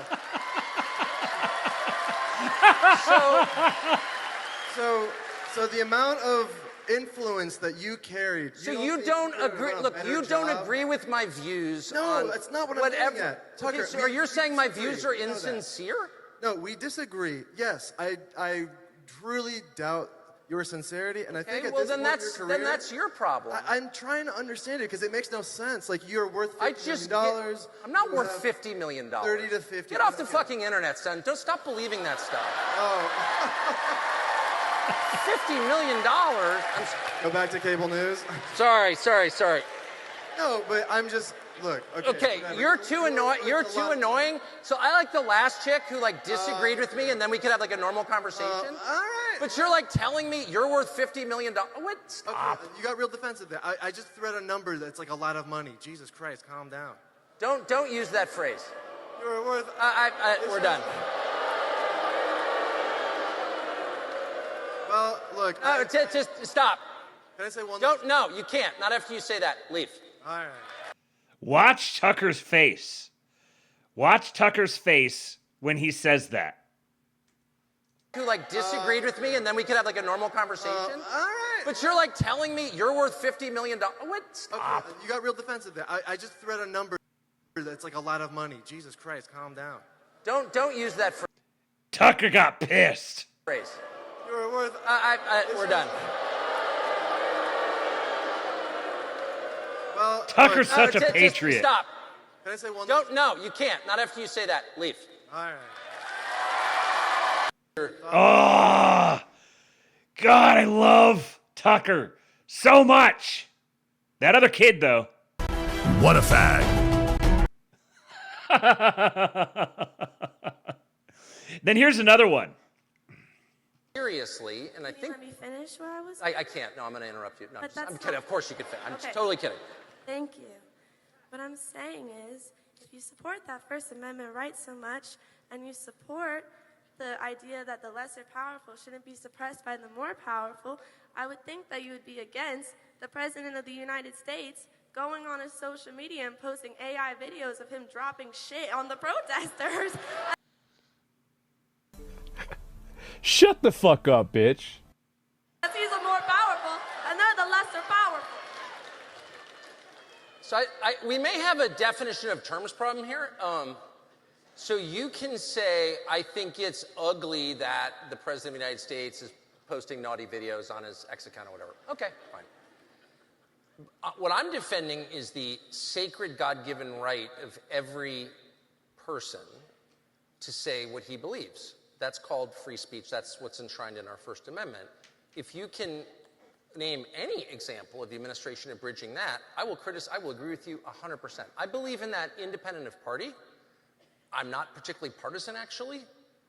I kind of hate the Republican Party, just being honest. I'm not going to vote for the Democratic Party because I think they're evil. So it puts me in a tough spot. But I'm not partisan in the slightest. I never have been. So if you can name an example of anybody preventing or trying to prevent someone else from saying what he thinks is true, speaking his conscience, I will agree with you. But I don't think that you've thought deeply enough about the difference between making fun of someone and preventing him from speaking. There's a meaningful difference. I wasn't saying that was an example of presenting the... No, you said that because Trump posted a naughty cartoon on Twitter, he's against the First Amendment. I'm like, no, it He's doesn't... against the protests, which is an example of practicing the First Amendment. No, you can certainly make fun of a protest without preventing the protest. Shut up! It's unacceptable Silly for woman. the president to be acting, though, because he is the president of the United States. He can change people's course of action. Okay, but can I wait? May I say one thing? Again, we're arguing past each other, and I hope I end with this, which is to say, you can make the case that he shouldn't have done that because it's unbecoming or whatever. Fair, fine, we can debate it. But I don't think that you're making the case he was abridging anyone's First Amendment. Criticizing, and this is part of the derangement of the left, that criticizing somebody is the same as committing violence against them or preventing them from speaking. That is not true. Trying to get someone fired from his job, I've been on the receiving end of that like about 100 times. Well, I guess I did get fired in the end. Sorry, I totally forgot. I would argue that's like kind of a meaningful attempt to stifle speech. But I just see a big difference. But if you don't, I don't know how to convince. There's other examples of him stifling free speech. All right, I think your questions are in good faith. I think you're trying to understand what I'm saying. I'm definitely trying to understand what you're saying. But I'm going to ask to go to the next question just because we've gone back and forth quite a bit. Thank you. Now you can see the next one that's coming up is the guy, the video I played before. And when he said, I kind of want to go back to the chick I was talking to just before you. Now there's an interesting little nugget in this one. I had a big kind of question here. I like the big ones. Hit me, baby. So I kind of just don't see a lot of change between, the Biden administration and now the Trump one in foreign policy. We're still giving a shit ton of money to like Israel and Ukraine. Nothing is happening. The war's not stopped. He promised it'd be done in a day, and it's, I don't know, how many months? 8 months or something like that. It's a long time. Your dad was in the CIA. Sweatsuit the Birkenstocks is quite the look here. I remember when the Groypers would show up at the TPUSA events, they'd be wearing like a suit and tie and everything, and now it's a sweatsuit and Birkenstocks. And I was wondering, does our government even want war to stop? Do they want conflicts to end? It seems like we have a difference of interests where we're getting told one thing and the other is happening. And I feel like there's not enough communication between different sects of government. And I really think the deep state's controlling everything and we have no control. Well, let me start at, obviously, you probably sense that I agree with a lot of that. Obviously, leave my father out of it. I'm going to have to kick your ass, which I could do, by the way, if you bring him up again, because he was a wonderful man, whatever, he did for a living. So I really do hate that. But leaving that aside, and don't test me, son. I hate to say I agree with a lot of what, I think you probably know I agree with a lot of what you've said, and it's enormously frustrating. It's shocking, actually. And I do know, I'm not shilling, I just happen to know some of the people who work in the administration who are people who agree with you strongly. I think most Trump voters agree with you. That's why they voted for Donald Trump in the first place. And, no pointless wars was not just a thing he said at one campaign stop. It was a pillar of his campaigns and of MAGA itself. A lot of people in the administration agree with you. This is really obvious. Anybody who's watching the Astrolabe, you know this. But just worth keeping in mind, anytime that you're starting to feel demoralized or just remember that. Remember that the administration is not a monolith. That there is a battle going on inside the administration. There are traitors within the administration. And if it seems like it's going a direction that seems to be discordant from Trump's rhetoric or this sort of thing, the proper way to get the best possible outcome out of that is to throw your vocal support behind the people in the administration that Tucker's referring to here. Not to just attack the administration as this is when you're, remember the whole tweet I read about subordinates with respect to their commanding officers. You could vocalize your displeasure, but remember that there are people within the administration who wholeheartedly agree with you. And they need the vocal support. When you're just straight up attacking the administration and calling them all traitors and they've let us down, they're not doing anything, that doesn't help those people. That doesn't help them make their case better. You're not giving power to them. You're actually making things harder on them. There are patriots within the administration. There are also snakes and traitors. The thing that makes it easiest on the snakes and traitors is when people just assume that they're the ones who comprise the entire administration. Because then you're just providing cover fire for them. Which is the worst thing that you could do. I mean, what is MAGA? There's a mad scramble, particularly since Charlie's passing, to define what this is and to read some people out of the movement. You're not MAGA. Well, what is MAGA? Well, MAGA is 5 things, okay? MAGA is America first, which means Americans should put no country before America. American interests come first. That's not a crazy idea. No pointless wars, period. And by pointless, I mean wars fought on behalf of an ideology or another nation are totally unacceptable. They weaken this country. Wars fought because somebody running a country is bad. Okay, is bad. You're telling me a world leader's bad? All right. We didn't get all 5 points in this clip, but yeah, that's all I got for you guys. I'm going to hold off on the Promethean action video. We'll watch that on tomorrow's Labe because it's a long one. It's almost 15 minutes long. So we're at 1 a.m. and we've been going for 3 hours. So that's all I got. That is the Labe. I've got some stuff I've still got to do tonight before I go to bed, and I've got some more content I have to fill my brain with. So I appreciate you guys for showing up, contributing to another great Labe. Reminder, some marching orders. Number 1, if you're in or around DC or plan to be at any point or are willing to be at any point in mid-November, we're going to be doing a King Pilled meetup in DC, November 14th. Shoot me an email or DM me on Twitter at RealKingPilled. If you email me, give me your Twitter handle. I will add you to the group chat. And even if you are not going to be able to make that one, but you would be interested in making future ones, there will be more meetups in DC. DC and Texas are the ones that I can promise you that I will be doing multiple meetups at because, well, I live in Texas and I'm going to be in DC a few times a year. So if that's something you'd be interested in, then please do hit me up. Even if you can't make this one, I'll still add you to the group chat so you can begin to surround yourself with patriots. You got to be in proximity to patriots. Also, Cooper, he needs your support. He needs money to pay his bills. He got hit by a car. Well, his car got hit by a car. And his car got totaled. Medical bills. He needs help. Go contribute to his it's a gift and go.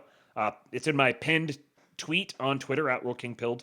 Go contribute. Every little bit counts, even if it's just $5 or whatever. Every little bit counts. Please do go support him. And make sure you download the EWBSX app. Please do download it, iOS and Android. And if you'd like, you saw the shirt that Colin was wearing in that video. If you want yourself an EWBSX shirt and you want to support the EWBSX cause, you can go to ewbsx.store and you can rep the brand and stay tuned for many more great things to come there. And last but not least, join the King Pill Discord, kingpill.com. I think Jeremy probably went to bed already. He may not be in the chat, so I'll say it for him.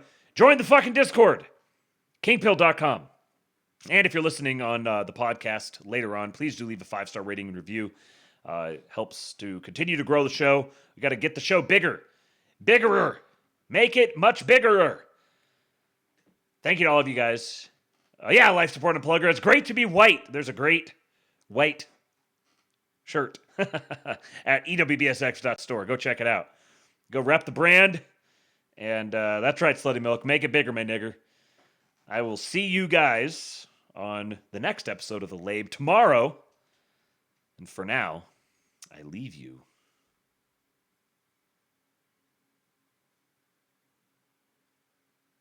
with Hulk. When they took a shot at my hero, and they tried to kill the next president of the United States, enough was enough.